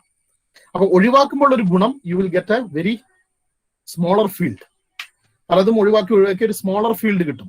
പക്ഷെ സ്മോളർ ഫീൽഡിൽ എന്താണ് എന്നറിയണമെങ്കിൽ എസെൻഷ്യൽ ക്യാരക്ടറിസ്റ്റിക്സ് ആ ഡെഫിനിഷൻ കൊണ്ടുവരണം. ഇതിനകത്ത് സാൽമണ്ടിന്റെ ഡെഫിനിഷനകത്ത് 2 എസെൻഷ്യൽ ക്യാരക്ടറിസ്റ്റിക്സ് ഉണ്ട്. ഒന്ന് സിവിൽ റോങ് ആണെന്ന് മാത്രമല്ല, അതിന്റെ റെമഡി, ആ സിവിൽ റോങ്ങിന്റെ റെമഡി ആക്ഷൻ ഫോർ അൺലിക്വിഡേറ്റഡ് ഡാമേജസും കൂടെ ആയിരിക്കണം. ഇനി മൂന്നാമത്തെ ഡെഫിനിഷനിലേക്ക് പോവുക. വിൻഫീൽഡ് എന്താ പറയുന്നത്? വിൻഫീൽഡിന്റെ ഡെഫിനിഷനകത്ത് പറയുന്നത് ഫർദർ വേറെ എസെൻഷ്യൽ ക്യാരക്ടറിസ്റ്റിക്സ് ആണ് കൊണ്ടുവരുന്നത്. Tortious liability arises from the breach of a duty primarily fixed by law. ഇവിടെ സിവിൽ റോങ് എന്ന് പറയുന്നതിന് പകരം വിൻഫീൽഡ് ഉപയോഗിച്ചിരിക്കുന്ന time breach of a duty എന്നാണ്. എന്ത് ഡ്യൂട്ടിയുടെ breach? A duty which is primarily fixed by law. നിയമം ഫിക്സ് ചെയ്തിരിക്കുന്ന ഒരു ഡ്യൂട്ടി, അല്ലാതെ വേറെ ആരെങ്കിലും ഫിക്സ് ചെയ്തിരിക്കുന്ന ഡ്യൂട്ടി അല്ല. മനുഷ്യന്മാർ പരസ്പരം ഫിക്സ് ചെയ്തിരിക്കുന്ന ഡ്യൂട്ടി അല്ല എന്ന് പറഞ്ഞാൽ കോൺട്രാക്ച്വൽ ഡ്യൂട്ടി അല്ലെന്ന് തന്നെയാണ് ഉദ്ദേശിക്കുന്നത്. അപ്പൊ breach of a duty primarily fixed by law. പിന്നെന്താ പറയുന്നത്? Essential characteristics. ദിസ് ഡ്യൂട്ടി, ഈ ഡ്യൂട്ടി ബ്രീച്ച് ഓഫ് ഡ്യൂട്ടി ആയിരിക്കണം എന്ന് മാത്രമല്ല, എസെൻഷ്യലി ആ ഡ്യൂട്ടിക്ക് ഒരു പ്രത്യേക ക്യാരക്ടറിസ്റ്റിക്സ് കൂടെ വേണം. എന്താണത്? This duty is towards persons generally. ജനങ്ങളോട് പൊതുവിലുള്ള ഒരു ഡ്യൂട്ടി ആയിരിക്കണം. ഏതെങ്കിലും ഒരു പർട്ടിക്കുലർ പേഴ്സണോടുള്ള ഡ്യൂട്ടി അല്ല, മറിച്ച് പേഴ്സൺസ് ജനറൽ അല്ലെങ്കിൽ പബ്ലിക്കിന് എഗെയിൻസ്റ്റ് ആയിട്ടുള്ള ഒരു ഡ്യൂട്ടി ആയിരിക്കണം എന്നുള്ളതാണ് ഒരു essential characteristics. And its breach is redressable by an action. ആദ്യത്തെ ഡെഫിനിഷനുള്ള ആ രണ്ടാമത്തെ എലിമെന്റ് എടുത്തിട്ടുണ്ട്. അപ്പൊ ഈ റെമഡി എന്ന് പറയുന്നതും ഇതായിരിക്കണം. അതിന് പുറമെ അതൊരു ബ്രീച്ച് ഓഫ് ഡ്യൂട്ടി ഉണ്ടായിരിക്കണം. ആ breach of duty fixed by law ആയിരിക്കണം. ഈ ഡ്യൂട്ടി എന്ന് പറയുന്നത് towards persons generally. Is this clear?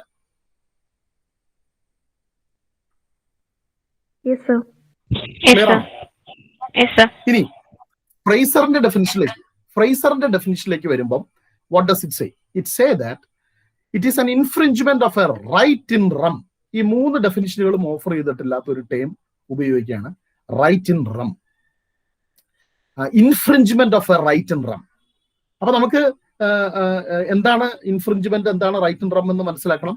Of a private individual giving a right of compensation at the suit of the injured party.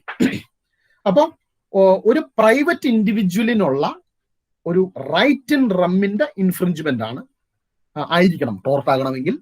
പിന്നെ അതിന്റെ remedy എന്ന് പറയുന്നത് compensation at the suit of the injured party. നിങ്ങൾ നോക്കുക എങ്ങനെയാണ് ഒരു definition offer ചെയ്തിരിക്കുന്നത്. ഈ ഡെഫിനിഷനകത്ത് ഉപയോഗിച്ചിരിക്കുന്ന ഈ ടേമുകളെല്ലാം തന്നെ എസെൻഷ്യൽ ക്യാരക്ടറിസ്റ്റിക്സിന്റെ ടേമുകളാണ്. അപ്പൊ നിങ്ങൾ ഈ എസെൻഷ്യൽ ക്യാരക്ടറിസ്റ്റിക്സ് എന്താണ് എന്ന് മനസ്സിലാക്കിയില്ലെന്നുണ്ടെങ്കിൽ നിങ്ങൾക്ക് ഈ ഡെഫിനിഷൻ മനസ്സിലാക്കാൻ കഴിയില്ല. ആ ഡെഫിനിഷൻ മനസ്സിലാക്കിയില്ലെങ്കിൽ എന്തിനു വേണ്ടിയാണോ ഈ ഡെഫിനിഷൻ ഓഫർ ചെയ്തിരിക്കുന്നത്, എന്തിനെ മനസ്സിലാക്കാനാണോ, എന്തിന്റെ ഡിസ്ക്രിപ്ഷൻ ആണോ ഈ ഡെഫിനിഷൻ, നിങ്ങൾക്ക് അതിനെ മനസ്സിലാക്കാൻ കഴിയില്ല. ഇത് എന്തിന്റെ ഡെഫിനിഷനാണ്? ഇത് ടോർട്ടിന്റെ ഡെഫിനിഷനാണ്, അല്ലെങ്കിൽ ലോ ഓഫ് ടോർട്ട്സിന്റെ ഡെഫിനിഷനാണ്. അപ്പൊ നിങ്ങൾക്ക് ലോ ഓഫ് ടോർട്ടിനെ മനസ്സിലാക്കണമെങ്കിൽ ഈ ഡെഫിനിഷനകത്ത് പറഞ്ഞിരിക്കുന്ന ഈ ഓരോ എസെൻഷ്യൽ എലിമെന്റ്സ് അല്ലെങ്കിൽ ക്യാരക്ടറിസ്റ്റിക്സിനെയും നിങ്ങൾക്ക് മനസ്സിലാക്കാൻ കഴിയണം. അല്ലെങ്കിൽ you will not understand the nature of ടോട്ട്. ഇത്ര പോയിന്റ് ക്ലിയർ ആയോ?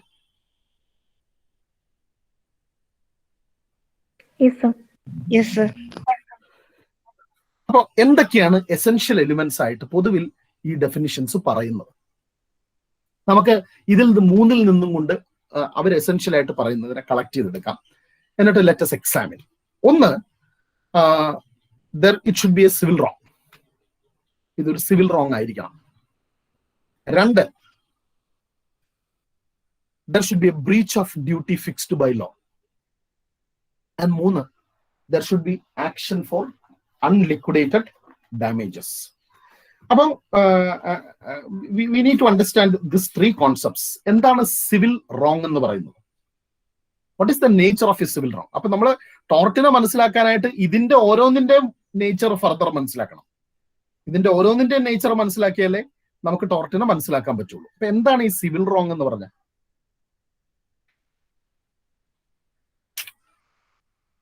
പറയാം, നിങ്ങൾ പറയാമോ എന്താ civil wrong? Because after all you have completed LLM, അല്ലേ? Am I audible? കേൾക്കാമോ?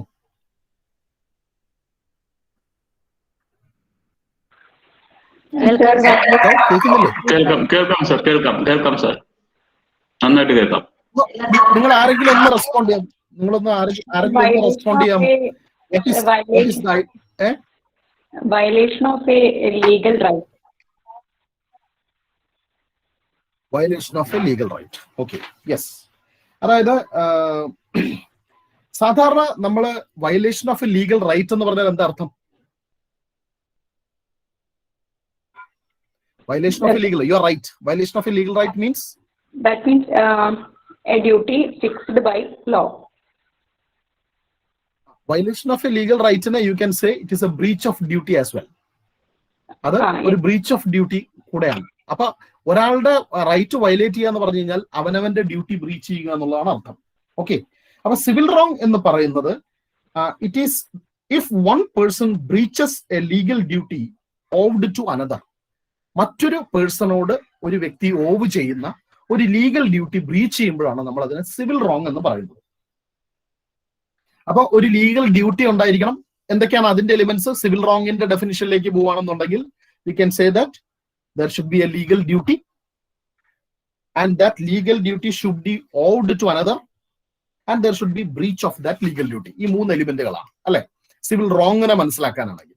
അപ്പം ചോദ്യം ഇതാണ്, എങ്ങനെയാണ് ലീഗൽ ഡ്യൂട്ടി ഉണ്ടാവുന്നത്? How do you have a legal duty? അല്ലെങ്കിൽ ലീഗൽ ഡ്യൂട്ടി എന്തിനായിരിക്കും? You have a legal duty to act in a particular way. In most of the cases നിങ്ങളുടെ ലീഗൽ ഡ്യൂട്ടി എന്ന് പറയുന്നത് ഏതെങ്കിലും ഒരു പർട്ടിക്കുലർ രീതിയിൽ ആക്ട് ചെയ്യാനോ അല്ലെങ്കിൽ ഏതെങ്കിലും പർട്ടിക്കുലർ രീതിയിൽ ആക്ട് ചെയ്യാതിരിക്കാനോ ആയിരിക്കും. So there is an obligation on your part to act in a particular way. There is an obligation on your part not to act in a particular way. അല്ലെങ്കിൽ there is A requirement, നിങ്ങൾ അങ്ങനെ പെരുമാറണം എന്നൊരു requirement ഉണ്ട്, അല്ലെങ്കിൽ അങ്ങനെ പെരുമാറരുതെന്നൊരു requirement ഉണ്ട്. പക്ഷെ ചോദ്യം ഇതാണ്, ഹൗ ഡസ് ലോ റിക്വയർ? എങ്ങനെയാണ് നിയമം നിങ്ങളുടെ അടുത്ത് ആവശ്യപ്പെടുന്നത് ഇങ്ങനെ പെരുമാറണം ഇങ്ങനെ പെരുമാറരുതെന്ന്? In what form? Enacting statutes or legislations. Exactly, right? അപ്പൊ സാധാരണഗതിയിൽ law requires you to do in a particular way either through statutes or through decisions of the court. ഒന്നുകിൽ ഒരു സ്റ്റാറ്റ്യൂട്ട്സിൽ അത് എഴുതി വെക്കും, നിങ്ങൾ ഇങ്ങനെ പെരുമാറണം ഇങ്ങനെ പെരുമാറരുത്. അല്ലെങ്കിൽ കോടതികളുടെ ഡിസിഷൻസിലൂടെ കോടതി പറയും നിങ്ങൾ ഇങ്ങനെ പെരുമാറണം ഇങ്ങനെ പെരുമാറരുത്. അങ്ങനെയാണ് എന്താ പറയുക ലീഗൽ ഡ്യൂട്ടി ക്രിയേറ്റ് ചെയ്യപ്പെടുന്നത്. അത് നിങ്ങൾക്കറിയാം, സോഴ്സസ് ഓഫ് ലോ പഠിച്ചപ്പോൾ നിങ്ങൾ പഠിക്കുന്നതാണ്. There are other ways as well, പക്ഷെ ഏറ്റവും predominantly this is the way in which legal duty is created. ഇനി ആ ഡ്യൂട്ടി എന്തായിരിക്കണം? That duty should be owed to another individual. ഇവിടെ നിങ്ങൾ മനസ്സിലാക്കേണ്ടത്, ഈ ഡ്യൂട്ടിയെ രണ്ടായിട്ട് തരംതിരിക്കാം. Duty can be divided into two. ഒന്ന് duty owed to another individual and duty owed to no one in particular. അപ്പൊ ആദ്യത്തെ കാറ്റഗറി ഓഫ് ഡ്യൂട്ടി എന്ന് പറഞ്ഞാൽ ഏതെങ്കിലും ഒരു പർട്ടിക്കുലർ വ്യക്തിയോട് നിങ്ങൾക്കുള്ള ഡ്യൂട്ടി ആണെങ്കിൽ, രണ്ടാമത്തെ കാറ്റഗറി എന്ന് പറഞ്ഞാൽ അങ്ങനെ ഏതെങ്കിലും ഒരു പർട്ടിക്കുലർ വ്യക്തിയോട് ആയിട്ടല്ലാത്ത ഡ്യൂട്ടികളാണ്. ഏതെങ്കിലും ഒരു പർട്ടിക്കുലർ വ്യക്തിയോടുള്ള ഡ്യൂട്ടി അല്ല, പൊതുവിലുള്ള ഡ്യൂട്ടിയാണ്.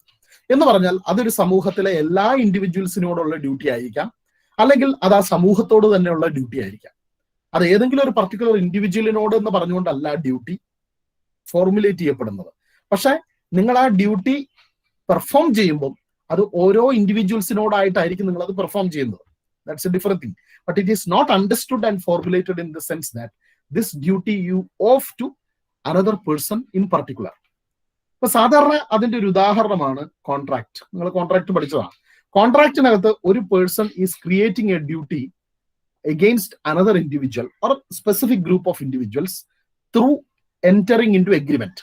അപ്പൊ എഗ്രിമെന്റിൽ ഏർപ്പെടുന്നതിലൂടെ നിങ്ങൾ ഒരു പർട്ടിക്കുലർ ഇൻഡിവിജ്വൽ ആയിട്ടാണ് ഡ്യൂട്ടി ക്രിയേറ്റ്. അങ്ങനെ ഒരു അനദർ പേഴ്സണോട് ഓവ് ചെയ്യുന്ന ഡ്യൂട്ടി, അനദർ പേഴ്സണോട് ഓവ് ചെയ്യുന്ന ഡ്യൂട്ടി നിങ്ങൾ ബ്രേക്ക് ചെയ്യുമ്പം ആ ലീഗൽ ഡ്യൂട്ടി ബ്രീച്ച് ചെയ്യും. അതിനെ you can call it as A civil wrong, അല്ലെങ്കിൽ അതിനെ പ്രൈവറ്റ് റോങ് എന്നും വിളിക്കാറുണ്ട്. മറിച്ച് മൊത്തത്തിൽ കമ്മ്യൂണിറ്റിയോട് നിങ്ങൾക്കുള്ള ഡ്യൂട്ടി നിങ്ങൾ ബ്രീച്ച് ചെയ്യുമ്പോൾ നിങ്ങൾ കമ്മിറ്റ് ചെയ്യുന്നത് പബ്ലിക് റോങ് ആണ്. റൈറ്റ്? അപ്പൊ civil wrong can be contrasted with public wrong.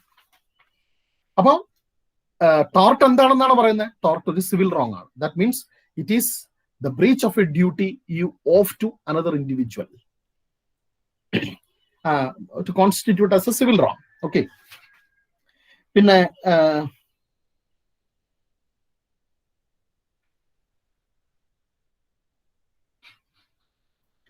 രണ്ടാമത്തെ concept, this duty is fixed by law. Okay, അതായത് ദാറ്റ് യു നോ, നേരത്തെ പറഞ്ഞ പോലെ സ്റ്റാറ്റ്യൂട്ടിലൂടെ അല്ലെങ്കിൽ കോർട്ട് ഡിസിഷൻസിലൂടെ ആകാമെന്ന് പറഞ്ഞു. കോമൺ ലോ എന്ന് പറയുന്നത് ഭൂരിഭാഗവും അല്ലെങ്കിൽ substantially all the duties are created through the decisions of the കോർട്ട്സ്. പിന്നെ റെമഡി എന്ന് പറയുന്നത് ആക്ഷൻ ഫോർ അൺലിക്വിഡേറ്റഡ് ഡാമേജസ് ആണ്. എന്താണ് ഈ അൺലിക്വിഡേറ്റഡ് ഡാമേജസ് എന്ന് പറഞ്ഞാൽ? അല്ലാത്ത നഷ്ടപരിഹാരം എന്ന് പറഞ്ഞാൽ പ്രീ ഡിറ്റർമൈൻ ചെയ്യാൻ പറ്റില്ല. അപ്പൊ പ്രീ ഡിറ്റർമൈൻ ചെയ്യുന്ന ഡാമേജസ് ഉണ്ടോ? ഉണ്ട്. കോൺട്രാക്റ്റിലെല്ലാം ഡാമേജസ് പ്രീ ഡിറ്റർമൈൻഡ് ആണ്. നിങ്ങൾ ഒരു കോൺട്രാക്റ്റിൽ ഏർപ്പെടുമ്പോൾ തന്നെ ബ്രീച്ച് ഓഫ് കോൺട്രാക്ട് ഉണ്ടായി കഴിഞ്ഞാൽ നിങ്ങൾ ഇത്ര രൂപ നഷ്ടപരിഹാരം നൽകണം വിത്ത് ഇത്ര റേറ്റ് ഓഫ് ഇൻട്രസ്റ്റ് എന്ന് നേരത്തെ പറഞ്ഞിട്ടുണ്ടാവും. അല്ലെങ്കിൽ ആ പ്രിസൈസ് ആയിട്ട് നിങ്ങൾക്കുള്ള ഓബ്ലിഗേഷൻ ഒരു പർട്ടിക്കുലർ എമൗണ്ടിന്റെ ആയിരിക്കും. അപ്പൊ അത് ബ്രീച്ച് ചെയ്ത് കഴിഞ്ഞാൽ എത്ര നഷ്ടം ഉണ്ടാവും എന്നുള്ളത് മുൻകൂട്ടി കണ്ട് അതിന് പ്രൊവിഷൻ ഉണ്ടാക്കാൻ കഴിയും.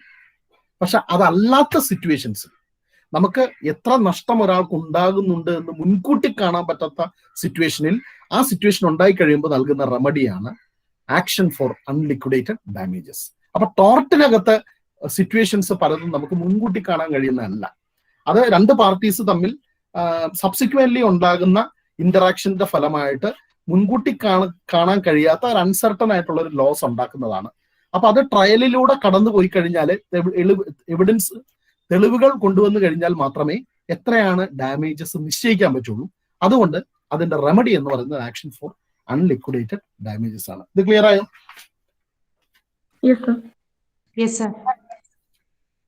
ആൻഡ് അപ്പൊ ടോർട്ടിന്റെ നേച്ചർ എന്താണ് എന്ന് മനസ്സിലാക്കുമ്പോൾ ആദ്യം മനസ്സിലാക്കേണ്ടത് അതൊരു സിവിൽ റോങ് ആണ്, അതൊരു പബ്ലിക് റോങ് അല്ല, അല്ലെങ്കിൽ അതൊരു ക്രിമിനൽ റോങ് അല്ല, അതൊരു സിവിൽ റോങ് ആണ്. ഒരു ഇൻഡിവിജ്വലും മറ്റൊരു ഇൻഡിവിജ്വലിനെതിരെ ചെയ്യുന്ന റോങ് ആണ്. അത് റോങ് ആവുന്നതിന്റെ കാരണം അതൊരു breach of duty fixed by law ആയതുകൊണ്ടാണ്. ആ ഡ്യൂട്ടി ഫിക്സ് ചെയ്യപ്പെടുന്നത് ബൈ കേസ് ലോസ് ആണ് in most of the cases. Statutory tort എന്ന് പറയുന്ന ഒരു സാധനം സബ്സിക്വന്റ്ലി വരും. നമ്മുടെ നേച്ചർ മനസ്സിലാക്കുമ്പോൾ മനസ്സിലാക്കാം. അപ്പോൾ ഭൂരിഭാഗവും അത് ഫിക്സ്ഡ് ബൈ കോർട്ടാണെങ്കിൽ ചില കേസസിനകത്ത് it could be fixed by statutes. പക്ഷെ എങ്ങനെ വന്നാലും സ്റ്റാറ്റ്യൂട്ട് വഴി ഫിക്സ് ചെയ്താലും കോർട്ട് വഴി ഫിക്സ് ചെയ്താലും it is a breach of duty fixed by law and the remedy is action for unliquidated damages. അപ്പം ഡെഫിനിഷൻസിലൂടെ നമുക്ക് മനസ്സിലാക്കാൻ കഴിയുന്ന ടോർട്ടിന്റെ നേച്ചർ ഇതാണ്. It's a civil wrong, it is a breach of duty fixed by law and the action remedy is action for unliquidated damages. വളരെ general ആയിട്ടുള്ള ഒരു പിക്ചർ ആണത്, റൈറ്റ്? ഇനി അടുത്ത എങ്ങനെയാണ് നമ്മൾ മനസ്സിലാക്കുന്നത്? How do we understand the nature? By contrasting and comparison. നമ്മൾ നേരത്തെ പറഞ്ഞ പോലെ by comparing and distinguishing with similar things.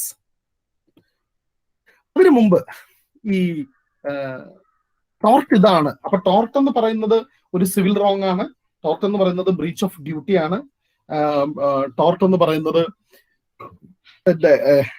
Remedy എന്ന് പറയുന്നത് ആക്ഷൻ ഫോർ ലിക്വിഡേറ്റഡ് ഡാമേജസ് ആണെന്നൊക്കെ പറയുമ്പോൾ ഉണ്ടാവുന്ന ഒരു ചോദ്യം, അപ്പം ഈ ഒരു ഫീൽഡ് ഉണ്ടാവുമല്ലോ, അതായത് ഒരു കൂട്ടം റോങ്ങുകൾ ഉണ്ടാവും, സിവിൽ റോങ്ങുകൾ ഉണ്ടാവും.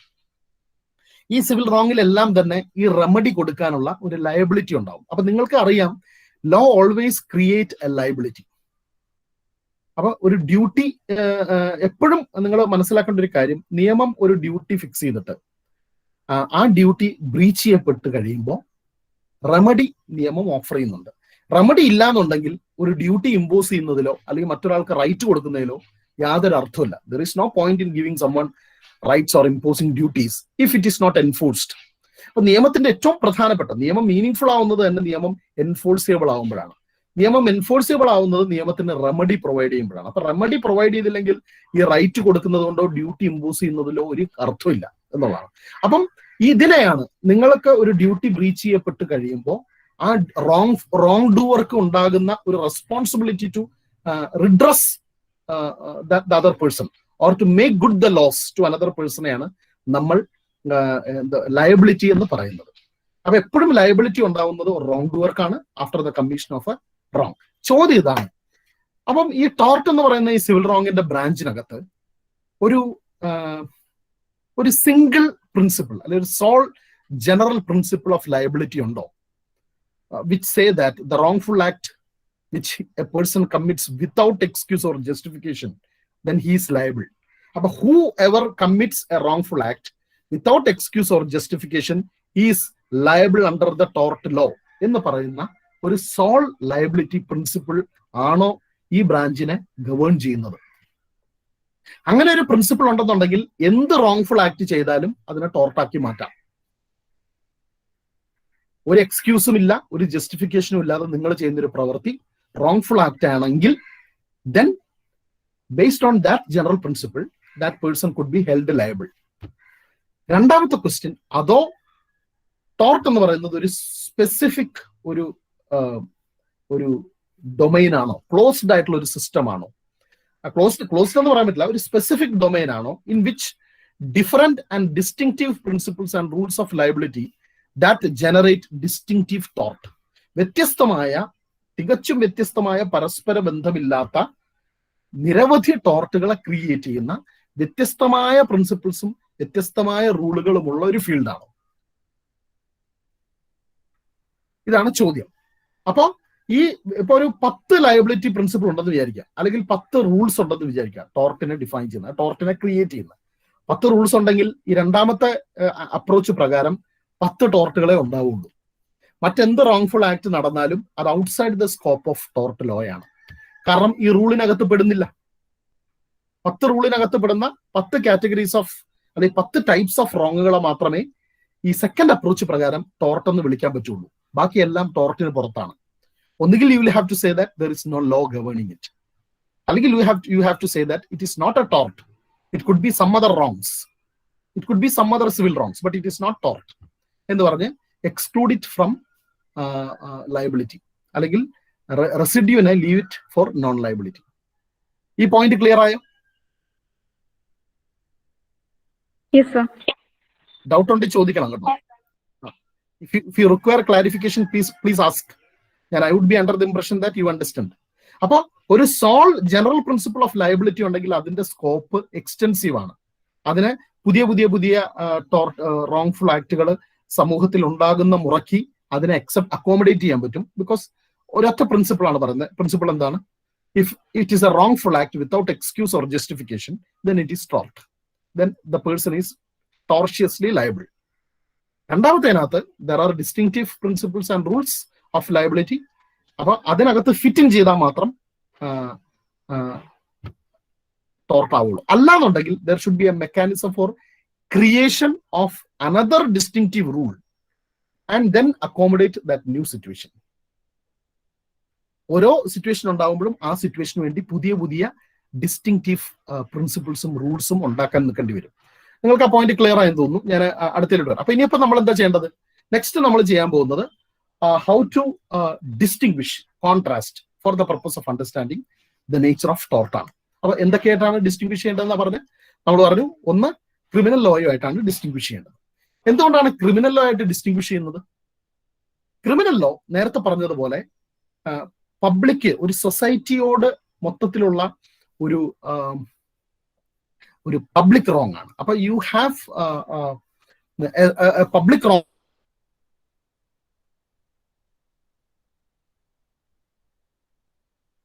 ഇത് രണ്ടും റോങ്ങുകളാണെന്നുള്ളത് കൊണ്ടാണ് ഇതിനെ എടുത്ത് കമ്പയർ ചെയ്യുന്നത്. രണ്ടും റോങ് ആണ്. So one is civil wrong and the other is public wrong. അപ്പം നമ്മൾ എങ്ങനെയാണ് രണ്ട് കാര്യങ്ങളെ നമ്മൾ കമ്പയർ ചെയ്യുന്നത്? How do V compare two things? എപ്പോഴും രണ്ട് തിങ്സിനെ കമ്പയർ ചെയ്യാനായിട്ട് we must have A criteria. ഇത് രണ്ടും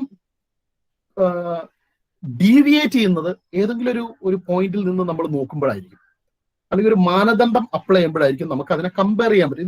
ഇത് രണ്ടും share in the sense at least in deviation. ഒന്നുകിൽ അവയ്ക്ക് കോമൺ ആയിട്ടുള്ള, അല്ലെങ്കിൽ ഒരു പോയിന്റിൽ അവർ ഡീവിയേറ്റ് ചെയ്യുന്ന ഏതെങ്കിലും അങ്ങനെ ഒരു കോമൺ പോയിന്റ് അതിനുണ്ടായിരിക്കണം. അതിനെയാണ് നമ്മൾ ക്രൈറ്റീരിയ എന്ന് വിളിക്കുന്നത്. ഈ ക്രൈറ്റീരിയാസിന്റെ അടിസ്ഥാനത്തിൽ മാത്രമേ നമുക്ക് രണ്ടിനെയും കമ്പയർ ചെയ്യാൻ പറ്റുള്ളൂ. കമ്പയർ ചെയ്യാനുള്ള ക്രൈറ്റീരിയാസ് അവർ ഷെയർ ചെയ്യുന്നില്ലെങ്കിൽ ആ രണ്ട് തിങ്ങിനെയും നമുക്ക് കമ്പയർ ചെയ്യാൻ കഴിയില്ല. ഇപ്പൊ ഒരു വെള്ളത്തിനെയും കല്ലിനെയും നമുക്ക് കമ്പയർ ചെയ്യാൻ കഴിയില്ല.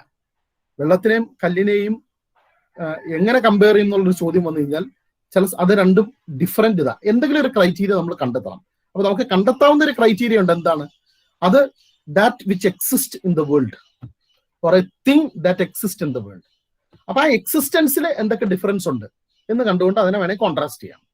അതർവൈസ് മറ്റ് ചില ആസ്പെക്റ്റിലെ കമ്പാരിസൺ പോസിബിൾ അല്ല.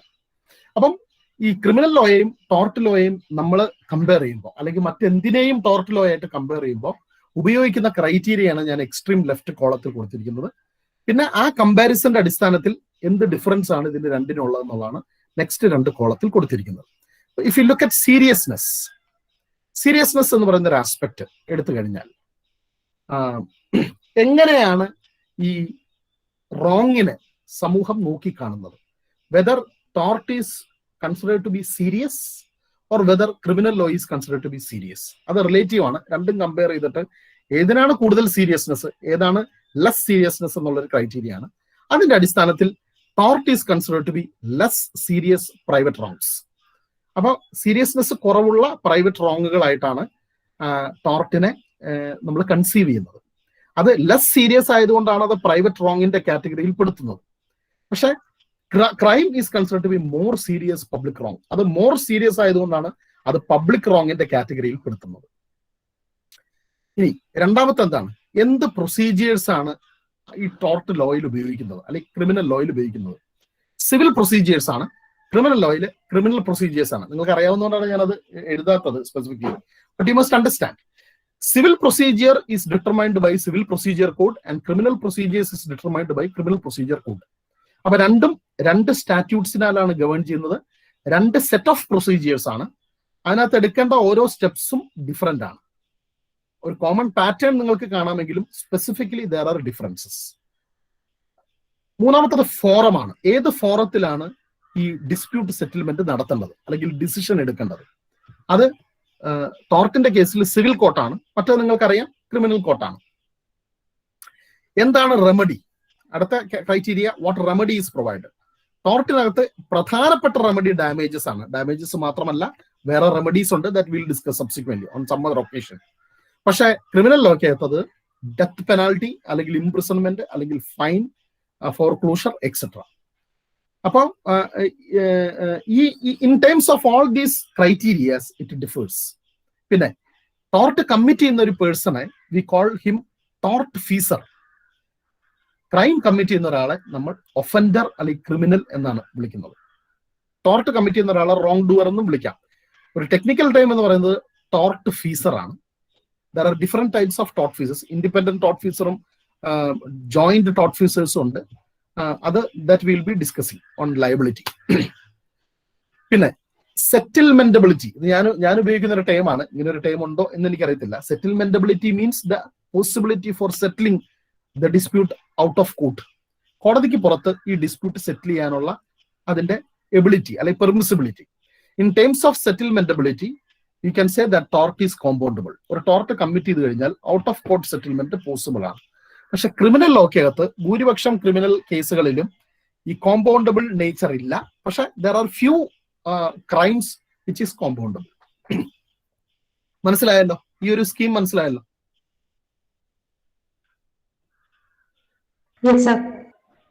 അപ്പൊ നിങ്ങൾ ഏത് 2 തിങ്സ് കമ്പയർ ചെയ്യുമ്പോഴും എന്ത് വേണം? ഒരു ക്രൈറ്റീരിയ വേണം കമ്പയർ ചെയ്യാൻ. ആ ക്രൈറ്റീരിയ എടുത്തിട്ട് നിങ്ങൾ അതിനെ സംബന്ധിച്ച് ഇതിന്റെ ഫീച്ചേഴ്സ് എന്താണെന്ന് എക്സാമിൻ ചെയ്യുക. എന്നിട്ട് ആ ഫീച്ചേഴ്സിലുള്ള വ്യത്യാസം ചൂണ്ടിക്കാണിക്കുക. അതാണ് കോൺട്രാസ്റ്റിംഗ് എന്ന് പറയുന്നത്. So for comparing anything then you have to contrast. ചില സമയത്ത് നിങ്ങൾ 2 കാര്യങ്ങൾ കമ്പയർ ചെയ്യുമ്പോൾ കോൺട്രാസ്റ്റിംഗ് ആയിട്ടൊന്നും ഉണ്ടാവില്ല, സിമിലർ ആയിരിക്കും. വളരെ ഐഡന്റിക്കൽ അല്ല, ക്ലോസ്ലി സിമിലർ. അങ്ങനെയാണെന്നുണ്ടെങ്കിൽ അതിനകത്ത് കോൺട്രാസ്റ്റ് ഇല്ല എന്ന് പറയും. You will group that 2 things into 1 class. പക്ഷെ ഇത് 2 ക്ലാസ്സിൽ പെടുന്നു. കാരണം എന്താണെന്ന് വെച്ചാൽ ഈ ക്രൈറ്റീരിയസിന്റെ അടിസ്ഥാനത്തിൽ ഇത് രണ്ടും ഡിഫർ ചെയ്യുന്നുണ്ട്. Let's move on. ഇനി ടോർട്ടും ബ്രീച്ച് ഓഫ് കോൺട്രാക്റ്റും തമ്മിലുള്ള വ്യത്യാസം എന്താണ് ബ്രീച്ച് ഓഫ് കോൺട്രാക്ട്? അത് നിങ്ങൾക്ക് എല്ലാവർക്കും അറിയാം, ഞാൻ പറയേണ്ട കാര്യമില്ല. ഈ breach of contract is governed by contract law. ഒരു റോങ് എന്നുള്ള നിലയ്ക്ക് എടുക്കുമ്പോൾ കോൺട്രാക്റ്റിന്റെ ബ്രീച്ച് ആണ് അവിടെ റോങ്, ഇവിടെ ടോർട്ടാണ് റോങ്. അപ്പൊ കോൺട്രാക്റ്റിനകത്തെ റോങ് ആണ് ബ്രീച്ച് ഓഫ് കോൺട്രാക്ട്. ടോർട്ട് ലോയിൽ ടോർട്ട് തന്നെയാണ് റോങ്. അപ്പം എന്ത് ക്രൈറ്റീരിയസിന്റെ അടിസ്ഥാനത്തിലാണ് നമ്മൾ ഇത് കമ്പയർ ചെയ്യുന്നത്? ഒന്ന് creation of rights and duties. What is the mode of creation of rights and duties? എങ്ങനെയാണ് ടോർട്ടിനകത്ത് റൈറ്റ്സും ഡ്യൂട്ടീസും ക്രിയേറ്റ് ചെയ്യുന്നത്? As you know, by law ആണ്. It is created by law. മറിച്ച് ബ്രീച്ച് ഓഫ് കോൺട്രാക്റ്റിനകത്ത് it is created by the persons themselves. ഒരു ചെറിയ പാർട്ട് ലോ ക്രിയേറ്റ് ചെയ്യുന്നുണ്ട്. അതിന്റെ അർത്ഥം കോൺട്രാക്ട് ലോക്കകത്ത് ലോ ക്രിയേറ്റ് ചെയ്യുന്ന പ്രിൻസിപ്പിൾസും റൂൾസും ഇല്ലെന്നല്ല. പക്ഷെ substantially the rights and duties are created by parties. Whereas in tort, the rights and duties are created by the law itself, general law of the land, either statutorily or through case laws. അപ്പം ഇത് വ്യത്യാസം. രണ്ടാമത്തത്, ഇത് എന്തിന്റെ violation ആണ്? ടോർട്ടില് violate ചെയ്യപ്പെടുന്നത് what kind of right violates? ടോർട്ടിനകത്ത് റൈറ്റ് ഇൻ റം, അതായത് അത് പലപ്പോഴും റൈറ്റ് ഇൻ റം, ചിലത് റൈറ്റ് ഇൻ പേഴ്സൺ ഉള്ള ടോർട്ടുകളും ഉണ്ട്. പക്ഷെ ജനറലി നമ്മൾ പറയുന്ന right in rem, that means the right available against the whole world. നിങ്ങൾക്കൊരു റൈറ്റ് കിട്ടുന്നുണ്ടെങ്കിൽ ആ റൈറ്റ് കിട്ടുന്നത് എഗെയിൻസ്റ്റ് ദ ഹോൾ വേൾഡ് ആണ്, എഗെയിൻസ്റ്റ് ദ പർട്ടിക്കുലർ ഇൻഡിവിജ്വൽ അല്ല. കോൺട്രാക്റ്റിനകത്ത് അതേസമയം റൈറ്റ് ഇൻ പേഴ്സണമാണ്. രണ്ട് തരം റൈറ്റ് ഉണ്ട്, right in rem and right in personam. അതിന് കറസ്പോണ്ടിങ് ആയിട്ട് രണ്ട് തരം ഡ്യൂട്ടി ഉണ്ട്, duty in rem and duty in personam. Right in personam എന്ന് പറഞ്ഞാൽ ഒരു പർട്ടിക്കുലർ വ്യക്തിക്കെതിരെ മാത്രം നിങ്ങൾക്ക് കിട്ടുന്ന റൈറ്റ്.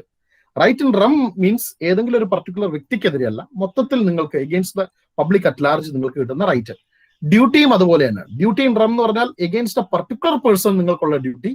ഡ്യൂട്ടി ഇൻ റം എന്ന് പറഞ്ഞു കഴിഞ്ഞാൽ ഏതെങ്കിലും എഗെയിൻസ്റ്റ് എ പർട്ടിക്കുലർ പേഴ്സൺ അല്ല, ഇൻ ജനറൽ നിങ്ങൾക്കുള്ള ഡ്യൂട്ടി.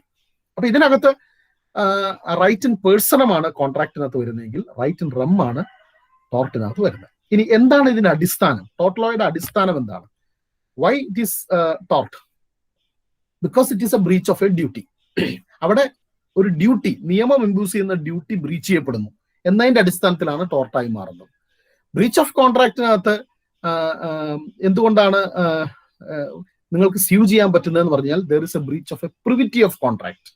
അത് ഞാൻ എക്സ്പ്ലെയിൻ ചെയ്യുന്നില്ല, നിങ്ങൾ കോൺട്രാക്റ്റിനകത്ത് പഠിച്ചിട്ടുള്ളതാണ്. അതായത് ഒരു കോൺട്രാക്ട് ഫോം ചെയ്യപ്പെടുമ്പോൾ ആ പാർട്ടീസിന്റെ ഇടയ്ക്ക് ഉണ്ടാകുന്ന ഒരു ലീഗൽ റിലേഷൻഷിപ്പിനെയാണ് പ്രിവിറ്റി ഓഫ് കോൺട്രാക്ട് എന്ന് പറയുന്നത്. അപ്പൊ ഒരു കോൺട്രാക്ട് ഫോം ചെയ്യുന്നതോടുകൂടെ ഒരു റിലേഷൻഷിപ്പ് ഓഫ് ഓബ്ലിഗേഷൻ ഈ രണ്ട് പാർട്ടീസിന്റെ ഇടയ്ക്ക്, കോൺട്രാക്റ്റിൽ ഏർപ്പെട്ട പാർട്ടീസിന്റെ ഇടയ്ക്ക് മാത്രം ഉണ്ടാകുന്നതിനെയാണ് പ്രിവിറ്റി ഓഫ് കോൺട്രാക്ട് എന്ന് പറയുന്നത്. പ്രിവിറ്റി ഓഫ് കോൺട്രാക്ട് ഉള്ളവർക്ക് മാത്രമേ ഈ ബ്രീച്ച് ഓഫ് കോൺട്രാക്റ്റിന് സ്യൂ ചെയ്യാൻ പറ്റുള്ളൂ.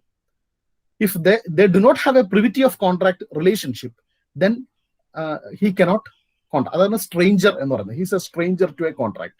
പ്രിവിറ്റി ഓഫ് കോൺട്രാക്ട് ഇല്ലാത്ത ഒരുവൻ സ്ട്രേഞ്ചർ ആണ്. ഒരു സ്ട്രേഞ്ചർക്ക് ബ്രീച്ച് ഓഫ് കോൺട്രാക്റ്റിന് സ്യൂ ചെയ്യാൻ കഴിയില്ല. Let's move little more faster. Remedy എന്ന് പറയുന്നത് നിങ്ങൾക്കറിയാം, ടോർട്ടിൽ എന്താണ്? It's an action for unliquidated damages ആണെങ്കിൽ കോൺട്രാക്റ്റിൽ ആക്ഷൻ ഫോർ ലിക്വിഡേറ്റഡ് ഡാമേജസ് ആണ്. ഞാൻ എക്സ്പ്ലെയിൻ ചെയ്തതാണ്. നേരത്തെ തന്നെ മുൻകൂട്ടി നിശ്ചയിക്കുന്ന നഷ്ടപരിഹാരമാണ് കോൺട്രാക്റ്റിനകത്തുള്ളത്.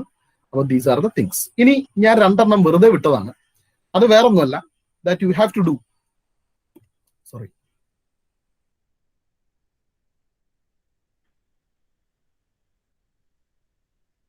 ഇനി ടോർട്ടും ബ്രീച്ച് ഓഫ് ട്രസ്റ്റും ടോർട്ടും ക്വാസി കോൺട്രാക്റ്റും തമ്മിലുള്ള വ്യത്യാസമാണ്. അത് നിങ്ങളെ കൊണ്ട് ചെയ്യിപ്പിക്കാന്നാണ് ഞാൻ വിചാരിച്ചത്, പക്ഷെ ടൈം പെർമിറ്റ് ചെയ്യില്ല. പക്ഷെ ഞാൻ ഒരു കാര്യം ചോദിക്കാം. ഈ പറഞ്ഞ പോലെ ടോർട്ടും ക്വാസി, എന്താണ് ട്രസ്റ്റ് എന്ന് പറയുന്നത്? What is A trust? എന്താണ് ട്രസ്റ്റ് ലോ ഗവേൺ ചെയ്യുന്നത്? What is A trust? പറയാമോ ആരെങ്കിലും?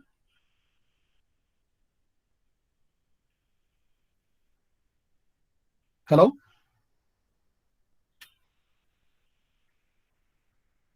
കേൾക്കുന്നില്ലേ? എന്താണ് ട്രസ്റ്റ് എന്ന് പറയുന്നത്? എന്താണ് ട്രസ്റ്റ്? എന്താണ് ട്രസ്റ്റ് ലോ ഗവേൺ ചെയ്യുന്നത്? എന്താണ് ബ്രീച്ച് ഓഫ് ട്രസ്റ്റ്? ഓക്കെ, അതായത് ഒരു ട്രൈപാർട്ടൈറ്റ് റിലേഷൻഷിപ്പ് ആണ് ട്രസ്റ്റ് എന്ന് പറയുന്നത്. അതൊരു ലീഗൽ റിലേഷൻഷിപ്പ് ആണ്. നിയമം ക്രിയേറ്റ് ചെയ്യുന്ന ഒരു, നിയമം റെക്കഗ്നൈസ് ചെയ്യുന്ന ഒരു ട്രാൻസാക്ഷൻ ആണ് ഈ ട്രസ്റ്റ് എന്ന് പറയുന്നത്. മൂന്ന് പാർട്ടികൾ ചേർന്ന് രൂപപ്പെടുന്ന ഒരു ലീഗൽ ബന്ധം, നിയമബന്ധം. എന്താണ് ഈ ബന്ധം? ഒരു പ്രോപ്പർട്ടി ഉള്ള ഒരു വ്യക്തി മറ്റൊരാളുടെ നന്മയ്ക്ക് വേണ്ടി ആ പ്രോപ്പർട്ടിയുടെ മാനേജ്മെന്റ് ഒരു മൂന്നാമനെ ഏൽപ്പിക്കുന്ന ഒരു ട്രാൻസാക്ഷനെയാണ് ട്രസ്റ്റ് എന്ന് പറയുന്നത്. അപ്പൊ നിങ്ങൾക്കൊരു പ്രോപ്പർട്ടി ഉണ്ടെന്ന് വിചാരിക്കുക. നിങ്ങളുടെ മക്കള് പ്രായപൂർത്തിയായിട്ടില്ല. പ്രായപൂർത്തിയാകുന്നത് വരെ നിങ്ങളുടെ മക്കൾക്ക് വേണ്ടി ആ പ്രോപ്പർട്ടി മാനേജ് ചെയ്യാൻ അതിന് കഴിവുള്ള ഒരാളെ നിങ്ങളെ ഏൽപ്പിക്കുകയാണ്. ഇത് ഒരു ട്രാൻസാക്ഷൻ ആണ്. ഈ ട്രാൻസാക്ഷൻ ലീഗലി ഗവേൺഡ് ആണ്. ഈ ട്രാൻസാക്ഷനെയാണ് ട്രസ്റ്റ് എന്ന് പറയുന്നത്. ഈ ട്രാൻസാക്ഷനെ ഗവേൺ ചെയ്യുന്ന ലോയിനെയാണ് ട്രസ്റ്റ് ലോ എന്ന് പറയുന്നത്. ഈ ട്രാൻസാക്ഷനകത്ത് നിങ്ങൾ ഈ പ്രോപ്പർട്ടി ഓണറെ ട്രസ്റ്റ് ഓണർ എന്ന് വിളിക്കും. ആരുടെ ബെനിഫിറ്റിന് വേണ്ടിയാണോ ഈ പ്രോപ്പർട്ടി മാനേജ് ചെയ്യേണ്ടത് അവരെ ബെനിഫിഷ്യറി എന്ന് വിളിക്കും. അവരുടെ ബെനിഫിറ്റിന് വേണ്ടി ആരെയാണോ പ്രോപ്പർട്ടിയുടെ മാനേജ്മെന്റ് ഏൽപ്പിക്കുന്നത് അയാളെ ട്രസ്റ്റി എന്ന് വിളിക്കും. അപ്പൊ ഒരു ട്രസ്റ്റ് ഓണറും ഒരു ട്രസ്റ്റിയും ഒരു ബെനിഫിഷ്യറിയും ചേർന്നുണ്ടാകുന്ന ലീഗൽ റിലേഷൻഷിപ്പിനെയാണ് ട്രസ്റ്റ് എന്ന് വിളിക്കുന്നത്. Is this clear? Yes, sir. Yes, sir. ഇനി ആർക്ക് വേണ്ടി ഈ പ്രോപ്പർട്ടി മാനേജ് ചെയ്യണമെന്നും എങ്ങനെ ഈ പ്രോപ്പർട്ടി മാനേജ് ചെയ്യണമെന്നും എല്ലാം തന്നെ ഒരു ലീഗൽ ഡോക്യുമെന്റിലൂടെയാണ് തീരുമാനിക്കപ്പെടുന്നത്. ആ ഡോക്യുമെന്റിന്റെ പേരാണ് trust deed. So it is through the trust deed you determine the terms and conditions of trust and you entrust a trustee to manage the property for the benefit of beneficiaries. അവിടെ ഇതും ഒരു എഗ്രിമെന്റിന്റെ പുറത്താണ്. There is a possibility of breach of trust. നിങ്ങൾ എന്തിന് പർപ്പസിനാണോ നിങ്ങൾ എന്ത് type of മാനേജ്മെന്റിനാണോ ഏൽപ്പിച്ചത് അത് ബ്രീച്ച് ചെയ്തെന്ന് വരാം. ഒരു ട്രസ്റ്റ് ഓണറോടുള്ള ട്രസ്റ്റും ആ ഒരു ട്രസ്റ്റിക്ക് ബെനിഫിഷ്യറിയോടുള്ള ട്രസ്റ്റും ബ്രീച്ച് ചെയ്തെന്ന് വരാം. അപ്പോ എന്താണ് വാട്ട് റെമഡി ഈസ് അവൈലബിൾ എന്നുള്ളതാണ് ബ്രീച്ച് ഓഫ് ട്രസ്റ്റിന്റെ ക്വസ്റ്റ്യൻ. അപ്പോ എന്തായിരിക്കും ഡിസ്റ്റിങ്ഷൻ ഒന്ന് പറയാമോ ആരെങ്കിലും പെട്ടെന്ന്? ഞാനൊരു 10 മിനിറ്റും കൂടെ ടൈം അഡീഷണൽ എടുക്കും കേട്ടോ, കുഴപ്പമില്ലല്ലോ? ഇല്ല സർ, നോ ഇഷ്യൂസ്. പറയാമോ പറയാം സർ. ഒന്ന് പറഞ്ഞേ.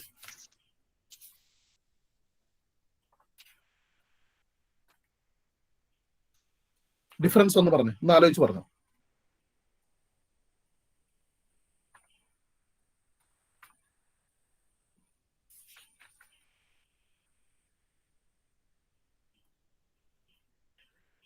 What kind of a right ആയിരിക്കും?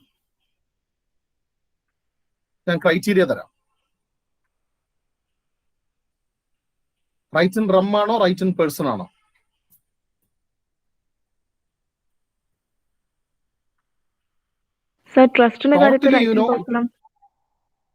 Exactly right. അപ്പൊ ടോർട്ടിനകത്ത് ഇതെല്ലാം ഞാൻ പറഞ്ഞു. ഇനിയിപ്പോ നിങ്ങളത് ആലോചിക്കേണ്ട കാര്യമില്ല, കാരണം ടോർട്ടിൽ നമ്മൾ ഓൾറെഡി പറഞ്ഞു. ടോർട്ടില് it is right in rem. അപ്പൊ ബ്രീച്ച് ഓഫ് ട്രസ്റ്റിൽ എന്തായിരിക്കും? റൈറ്റ് ഇൻ പേഴ്സൺ ആയിരിക്കും. ഇനി creation and origin, creation and rights, ഇത് ബ്രീച്ച് ഓഫ് കോൺട്രാക്റ്റിന് സിമിലർ തന്നെയാണ്. ഓക്കെ, അതുകൊണ്ടാണ് ഞാൻ അത് എഴുതാതിരുന്നത്. നിങ്ങൾക്ക് അത് റിപ്പീറ്റ് ചെയ്താൽ മതി. ട്രസ്റ്റിന്റെ റൈറ്റ്സും ഡ്യൂട്ടീസും ക്രിയേറ്റ് ചെയ്യുന്നത് ബൈ പാർട്ടീസ് തന്നെയാണ്. ട്രസ്റ്റ് ഡീഡ് ഫോം ചെയ്തുകൊണ്ട് പാർട്ടീസ് തന്നെയാണ് അത് ക്രിയേറ്റ് ചെയ്യുന്നത്. അതിന്റെ വയലേഷൻ എന്ന് പറയുന്നത് ടോർട്ടിലെ റൈറ്റ് ഇൻ റം ആണെങ്കിൽ ബ്രീച്ച് ഓഫ് ട്രസ്റ്റിനകത്തും റൈറ്റ് ഇൻ പേഴ്സൺ ആണ്. ബ്രീച്ചിനകത്ത് അതിന്റെ ഇത് ബേസ്ഡ് ഓൺ പ്രിവിറ്റി ഓഫ് കോൺട്രാക്റ്റിനേക്കാളേറെ rather you can say that it is based on the trust relationship. അപ്പൊ സാധാരണ ഒരു ട്രസ്റ്റ് റിലേഷൻഷിപ്പ് ഉള്ളപ്പോ we call it as A fiduciary relationship എന്നാണ് പറയുന്നത്. അപ്പം it is the trust relationship which creates an obligation, and if it is broken then your remedy is available based on the breach of that trust relationship. പിന്നെ remedy എന്താണ്? Remedy എന്തായിരിക്കും?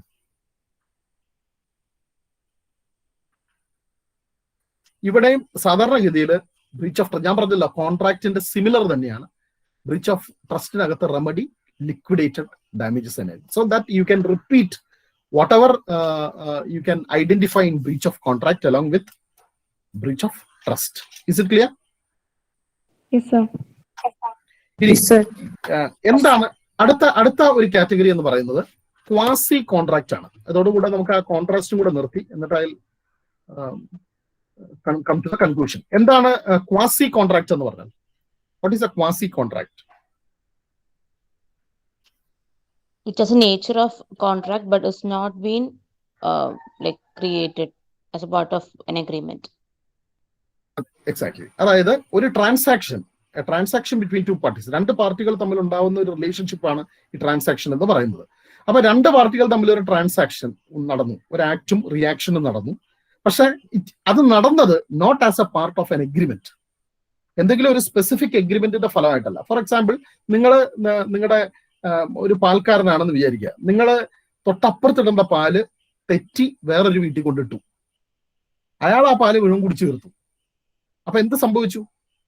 The other person has benefited from an act of some other person which he is not entitled to. അയാൾക്ക് അർഹതയില്ലാത്തൊരു benefit ആണ് അയാൾ enjoy ചെയ്തത്. അപ്പൊ നിങ്ങൾ വന്നിട്ട് പറയണം, ചേട്ടാ മാറിപ്പോയി, ചേട്ടനാണ് പാല് കൊണ്ടുവിട്ടത്, അപ്പുറത്ത് വീട്ടിൽ കൊടുക്കേണ്ടായിരുന്നു, അപ്പൊ ചേട്ടാ അത് എടുത്തില്ല, എന്റെ പൈസ തരണം എന്ന് പറയുമ്പോൾ പുള്ളി പറയാണ്, ഇല്ല അത് പൈസ തരാൻ പറ്റില്ല എന്ന് പറഞ്ഞാൽ അയാൾ പറയാണ്, നിങ്ങളടുത്ത് ആരാ പാലിടാൻ പറഞ്ഞേ?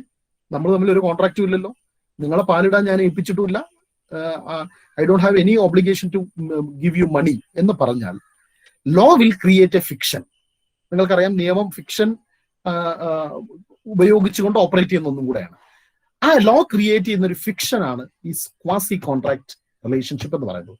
നിങ്ങൾ തമ്മിൽ ആക്ച്വൽ റിലേഷൻഷിപ്പ് ഒന്നും ഇല്ലായിരുന്നെങ്കിലും ഇത്തരം സിറ്റുവേഷനകത്ത് നിങ്ങൾക്ക് ഒരു ആക്ച്വൽ കോൺട്രാക്ച്വൽ റിലേഷൻഷിപ്പ് ഉണ്ടെന്ന് ലോ അസ്യൂം ചെയ്യും.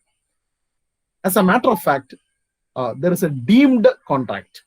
അതാണ് ക്വാസി എന്ന് പറയുന്നത്. സെമി കോൺട്രാക്ട് എന്നാണ് അതിന്റെ അർത്ഥം. അപ്പൊ നിങ്ങൾ തമ്മിൽ ഒരു കോൺട്രാക്ച്വൽ റിലേഷൻഷിപ്പ് ഉണ്ടായിരുന്നു എന്നാണ് അർത്ഥമാക്കുന്നത് എന്നുള്ളതാണ്. അപ്പം ഈ ഒരു റിലേഷൻഷിപ്പിനകത്ത് ക്വാസി കോൺട്രാക്ടിന്റെ ബ്രീച്ച് ഉണ്ടായി കഴിഞ്ഞാൽ ഈ പറഞ്ഞ പോലെ the person would be liable to compensate. എന്തായിരിക്കും distinction? Again nature of right. ടോർട്ടില് റൈറ്റ് ഇൻ റം ആണെങ്കിൽ ക്വാസി കോൺട്രാക്ടില് റൈറ്റ് ഇൻ പേഴ്സൺ ആയിരിക്കും. റെമഡി ടോർട്ടില് ആക്ഷൻ ഫോർ അൺലിക്വിഡേറ്റഡ് ഡാമേജസ് ആണെങ്കിൽ ക്വാസി കോൺട്രാക്റ്റിൽ ആക്ഷൻ ഫോർ ലിക്വിഡേറ്റഡ് ഡാമേജ്. ഇത്രേ ഉള്ളൂ. മനസ്സിലായല്ലോ? അപ്പൊ നമ്മൾ 2 എക്സസൈസ് ചെയ്തു. ഒന്ന്, നമ്മൾ V have observed the field of or the body of law of tort. എന്നിട്ട് ആ ഒബ്സർവേഷന്റെ സ്റ്റാർട്ടിംഗ് പോയിന്റ് ആയിട്ട് നമ്മൾ ഒബ്സർവ് ചെയ്തവർ ഫോർമുലേറ്റ് ചെയ്ത ഡെഫിനിഷൻസ് എടുത്തു. ആ ഡെഫിനിഷൻസ് വായിച്ചിട്ട് നമ്മൾ അതിന്റെ എസെൻഷ്യൽ ക്യാരക്ടറിസ്റ്റിക്സ് മനസ്സിലാക്കി. എസെൻഷ്യൽ ക്യാരക്ടറിസ്റ്റിക്സ് മനസ്സിലാക്കി കഴിഞ്ഞപ്പോൾ നമുക്കൊരു ധാരണ കിട്ടി. അത് കൂടുതൽ മനസ്സിലാക്കാൻ ശ്രമിച്ചു. അപ്പോൾ we could understand the nature of tort by understanding the essential characteristics of tort. അപ്പൊ നമ്മൾ മനസ്സിലാക്കിയ 3 കാര്യങ്ങളാണ്. ഒന്ന്, അതൊരു സിവിൽ റോങ് ആയിരിക്കണം.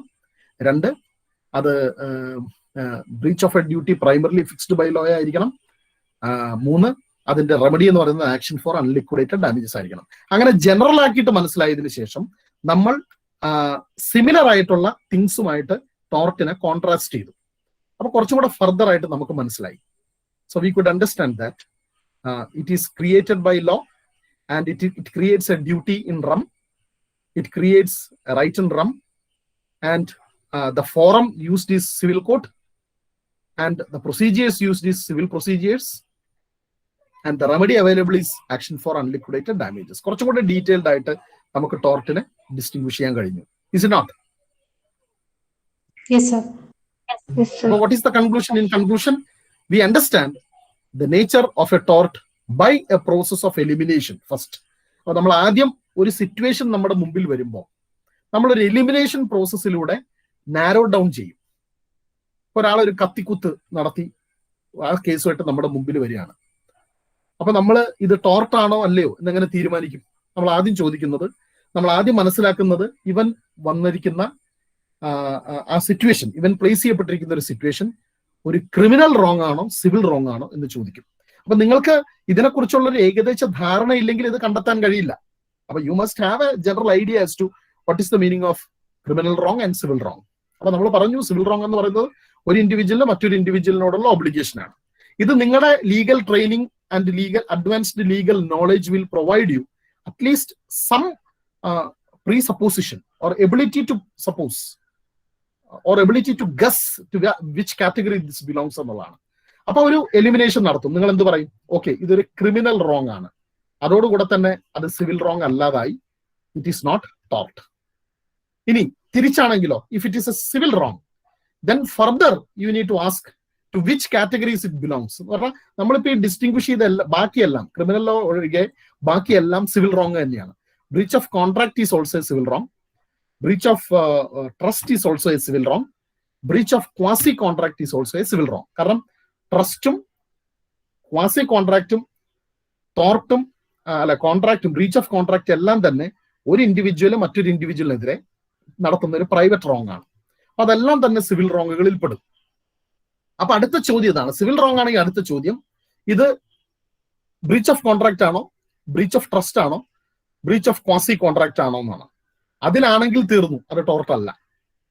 അതിലല്ല എങ്കിൽ then okay it belongs to tort. അപ്പൊ അടുത്ത ചോദ്യം, ടോർട്ടിനകത്ത് ഏത് സ്പെസിഫിക് ബ്രാഞ്ചിൽ പെടുമെന്നാണ്. അപ്പൊ അത് നിങ്ങളുടെ ഡീറ്റെയിൽഡ് ആയിട്ടുള്ള ടോർട്ടിന്റെ നോളജിന്റെ അടിസ്ഥാനത്തിൽ മാത്രം തീരുമാനിക്കാവുന്നതാണ്.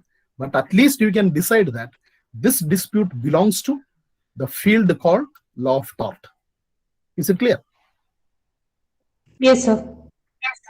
പലപ്പോഴും ഈ റെമഡി, ഈ നേച്ചർ ഓഫ് ദ ടോർട്ടിനകത്ത് ഈ ആക്ഷൻ ഫോർ അൺലിക്വിഡേറ്റഡ് ഡാമേജസ് ആണെന്ന് പറയുമ്പോൾ തന്നെ ഈ ടോർട്ട് ഇൻക്ലൂഡ് ചെയ്യുന്ന കുറച്ച് സ്പെസിഫിക് റെമഡീസ് ഉണ്ട്. ടോർട്ടിനകത്ത് ഡാമേജസ് കോമ്പൻസേഷൻ മാത്രമല്ല, റെസ്റ്റിറ്റ്യൂഷനും aggravated damages, nominal damages, exemplary damages പോലെയുള്ള ഡാമേജസിന്റെ ഡിഫറെന്റ് ഫോംസും അതിനകത്ത് ഇൻവോൾവ് ചെയ്യുന്നു. അത് നമ്മൾ ഡിസ്കസ് ചെയ്യുന്നതാണ്. ഓക്കെ, പക്ഷെ ചില ഒരു സിറ്റുവേഷനും കൂടെ നിങ്ങൾ മനസ്സിലാക്കണം. ഈ ടോർട്ടിന്റെ നേച്ചർ മനസ്സിലാക്കുന്നതിന് പകരം അതും കൂടെ വെച്ചുകൊണ്ട് നമ്മൾ സ്റ്റോപ്പ് ചെയ്യാം. അത് ഒരു particular situation at the same time ടോർട്ടും ആകാം, മറ്റെന്തെങ്കിലും ആകാം. ടോർട്ടും ആകാം, കോൺട്രാക്റ്റും ആകാം. ഇപ്പൊ നിങ്ങൾ ഒരു കാറ് വിളിക്കുകയാണ്, ടാക്സി വിളിക്കുകയാണ് എയർപോർട്ടിൽ പോകാനായിട്ട്. അപ്പൊ നിങ്ങൾ ആ ടാക്സി വിളിക്കുമ്പോൾ you are entering into a contractual relationship with the taxi driver. എന്താണ് ആ terms and conditions of the contract? നിങ്ങളെ എയർപോർട്ടിൽ എത്തിക്കണം, അതൊരു ടൈം. രണ്ടാമത്തെ ടൈം ഓഫ് ദ കോൺട്രാക്ട് എന്താണ്? നിങ്ങളെ സേഫ് ആയിട്ട്, നിങ്ങൾക്ക് ഇഞ്ചുറി ഒന്നും സംഭവിപ്പിക്കാതെ നിങ്ങൾ എയർപോർട്ടിൽ എത്താമെന്നാണ് രണ്ടാമത്തെ ടൈം. അതൊരു കോൺട്രാക്ച്വൽ ടൈമാണ്. അപ്പോൾ the driver has a contractual liability to ensure that you are not caused any injury during the travel. പക്ഷേ ആ സിറ്റുവേഷനിൽ ഈ കോൺട്രാക്ട് അല്ലാതെ തന്നെ ഒരു ഇൻഡിപെൻഡന്റ് ഒരു ലയബിലിറ്റി, ടോർഷ്യസ് ലയബിലിറ്റിയും കൂടെ ആ ഡ്രൈവർക്ക് വരുന്നുണ്ട്. അതെന്താണെന്ന് വെച്ചാൽ ഈ കോൺട്രാക്റ്റിൽ അങ്ങനെ ഒരു സ്പെസിഫിക് ടൈംസ് ഉണ്ടായാലും ഇല്ലെങ്കിലും he has a tortious liability to ensure that he should not drive the vehicle negligently and cause injury upon you. അപ്പോൾ ഒരേ സിറ്റുവേഷൻ സൈമൾട്ടേനിയസ്ലി ഒരു കോൺട്രാക്ച്വൽ ഓബ്ലിഗേഷനും ഒരു ടോർഷ്യസ് ഓബ്ലിഗേഷനും ക്രിയേറ്റ് ചെയ്യുന്നുണ്ട്. ഇത് ഓൾട്ടർനേറ്റീവ് റെമഡി എന്ന് പറയാം. അപ്പൊ നിങ്ങൾക്ക് ഒരു ഇഞ്ചുറി ഉണ്ടായി കഴിയുമ്പോൾ നിങ്ങളുടെ ചോയ്സ് ആണ്, നിങ്ങൾ ടോർട്ട് നിയമം അനുസരിച്ച് കോർട്ടിൽ പോകണോ അതോ ബ്രീച്ച് ഓഫ് കോൺട്രാക്ട് നിയമം അനുസരിച്ച് കോർട്ടിൽ പോകണോ എന്നുള്ളത് നിങ്ങളുടെ ചോയ്സ് ആണ്. അപ്പൊ പല സിറ്റുവേഷൻസിലും നിയമം ഇങ്ങനെ ഓൾട്ടർനേറ്റ് റെമഡി സൃഷ്ടിക്കുന്നുണ്ട്. ചില situations will be considered to be breach of contract exclusively. ചില situations will be considered to be exclusively breach of tort. ചില situations will be considered to be both tort as well as breach of contract. ക്രൈമിനകത്തും അങ്ങനെയുണ്ട്. For example, ഇപ്പൊ എന്താ പറയാ, nuisance എന്ന് പറയുന്ന ഒരു act at the same time ക്രൈമും ആകാം ടോർട്ടും ആകാം. ടോർട്ട് ആൻഡ് ക്രൈം ആകാം. ടോർട്ട് ആൻഡ് ക്രൈം ആകുമ്പോൾ രണ്ട് ലയബിലിറ്റിയും കോഓർഡിനേറ്റ്ലി എക്സിസ്റ്റ്. നിങ്ങൾക്ക് അയാളെ ഒരേ സമയം തന്നെ പനിഷ് ചെയ്യുകയും അതേസമയം തന്നെ അയാളിൽ നിന്ന് കോമ്പൻസേഷൻ വാങ്ങിക്കാനും കഴിയും. അപ്പൊ ടോർട്ടിന് അങ്ങനെ ഒരു സ്വഭാവം കൂടെയുണ്ട്. It can co exist with other remedies as well. Is this point clear?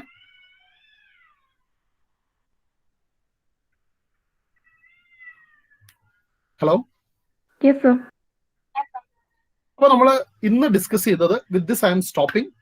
അപ്പോൾ ഇന്ന് നമ്മൾ ഡിസ്കസ് ചെയ്തത് what is the nature and definitions of law of tort ആണ്. ഈ ഐഡിയ നിങ്ങൾക്ക് മനസ്സിലായി എന്ന് കരുതുന്നു. എന്തെങ്കിലും ക്വസ്റ്റ്യൻസ് ഉണ്ടെങ്കിൽ you can ask. You can further develop on this ideas and you can create your own more specific ideas based on concrete instances. ഞാൻ വളരെ ജനറൽ ആയിട്ട് ഈ പ്രിൻസിപ്പിൾസും ഐഡിയാസും ആണ് പറയുന്നത്. ഇതിന് സബ്സ്റ്റാൻഷിയേറ്റ് ചെയ്യുന്ന നിരവധി ഉദാഹരണങ്ങൾ നമ്മൾ ഇല്ലസ്ട്രേറ്റീവ് പർപ്പസിന് ഒന്നോ രണ്ടോ ഉദാഹരണങ്ങൾ ഉപയോഗിക്കുള്ളൂ. എത്രത്തോളം ഉദാഹരണങ്ങളും ഡിസ്റ്റിങ്റ്റീവ് ആയിട്ടുള്ള വെറൈറ്റി ഓഫ് സിറ്റുവേഷൻസും നിങ്ങൾക്ക് സ്പെസിഫിക്കലി മനസ്സിലാക്കാൻ പറ്റുമോ അത് മനസ്സിലാക്കുക. Thank you. Okay, sir. Thank you. Any questions, anyone?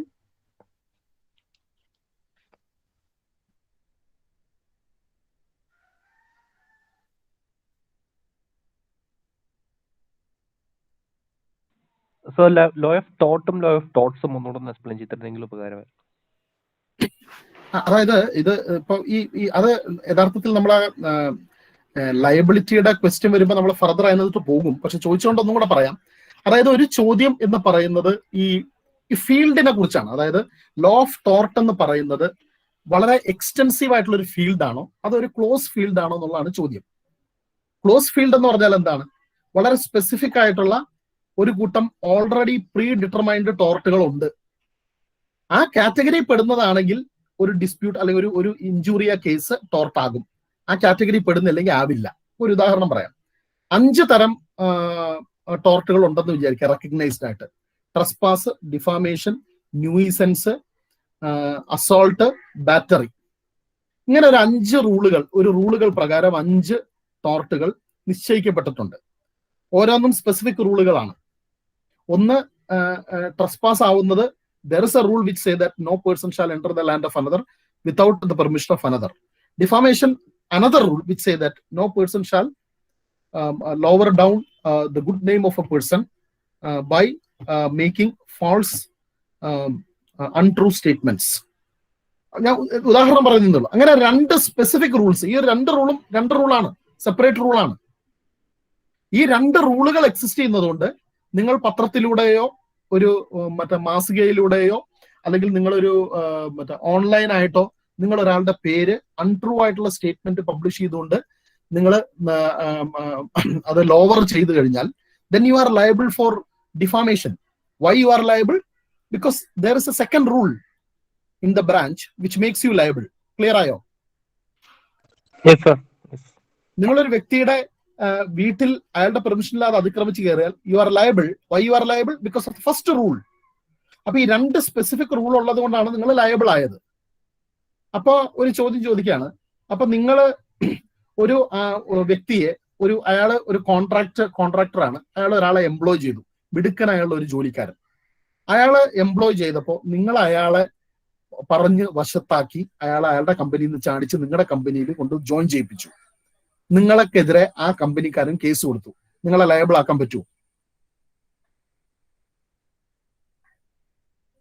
ആരാ ചോദ്യം ചോദിച്ച അയാൾ ഉത്തരം പറയാമോ?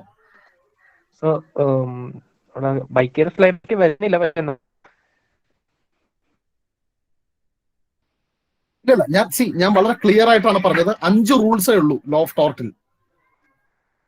5 റൂൾസിൽ 2 റൂൾസ് ഞാൻ പറഞ്ഞു ഉദാഹരണം. ഓക്കെ, അത് ഈ 2 റൂളേ ഉള്ളെന്ന് വിചാരിക്കുക. ഈ 2 റൂള് ആണ് ലോ ഓഫ് ടോർട്ടിലുള്ളത്. 2 റൂള് പ്രകാരം ഒരു വ്യക്തിയുടെ അനുവാദം കൂടാതെ അയാളുടെ ക്ലിയർ ആണല്ലോ? അതെ, എനിക്ക് ഇങ്ങോട്ട് കേൾക്കുന്നതിന് മുറിഞ്ഞു കേൾക്കുന്നു. അതെ സാർ, ക്ലിയർ ആണ്. അല്ല, എനിക്ക് ഇങ്ങോട്ട് കേൾക്കുമ്പോ താങ്കളുടെ എനിക്ക് ഇങ്ങോട്ട് മുറിഞ്ഞാണ് കേൾക്കുന്നത്. മനസ്സിലായി സാർ, റേഞ്ചിന്റെ ഇഷ്യൂ ആണ്. വേറെ ആരെങ്കിലും ഒന്ന് ആൻസർ ചെയ്യാമോ? എനിക്ക് I cannot hear you. Sir, he said clear ആണ്, വരില്ല എന്നാണ് പറഞ്ഞത്. അതെ, റൈറ്റ്. അപ്പോ ഈ 3ാമത്തെ സിറ്റുവേഷൻ ആക്ച്വൽ ലൈഫിൽ ഉണ്ടാകുമ്പോൾ നമുക്ക് ആ 3ാമത്തെ സിറ്റുവേഷനിലെ റോങ് ഡുവർക്ക് ഒരു ലയബിലിറ്റി ക്രിയേറ്റ് ചെയ്യാൻ പറ്റില്ല. എന്തുകൊണ്ടാണ്? ഈ 2ാമത്തെ പൊസിഷനാണ്. അതായത് ലോ ഓഫ് ടോർട്ട്സ് ആണ്.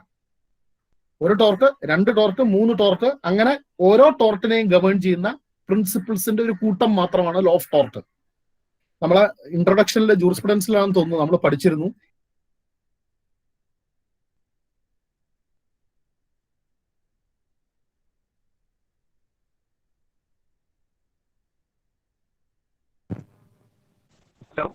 ഹലോ വിദിത് സർ, കേൾക്കുന്നില്ല സർ. ഹലോ.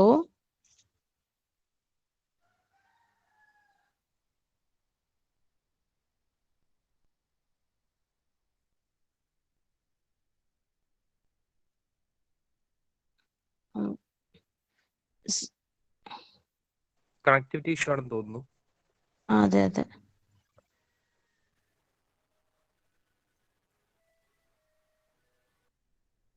കുഴപ്പമില്ല sir, class near to the end ആയല്ലോ. ഇനി എനിക്കത് ഫർദർ ക്ലാസ്സസിൽ അതിന്റെ ഫർദർ എക്സ്പ്ലനേഷൻ കിട്ടിയാൽ മതിയാവും. അതെ അതെ, അല്ലെങ്കിൽ റെൻസി സാറിനെ വിളിച്ചോളൂ കേട്ടോ, സാറിനെ വിളിച്ചോളൂ. Okay sir, okay sir. Okay, ശരി ശരി എന്നാ കാണുന്നില്ല. ഫോൺ ചെയ്തിട്ടുണ്ടെന്ന് തോന്നുന്നു.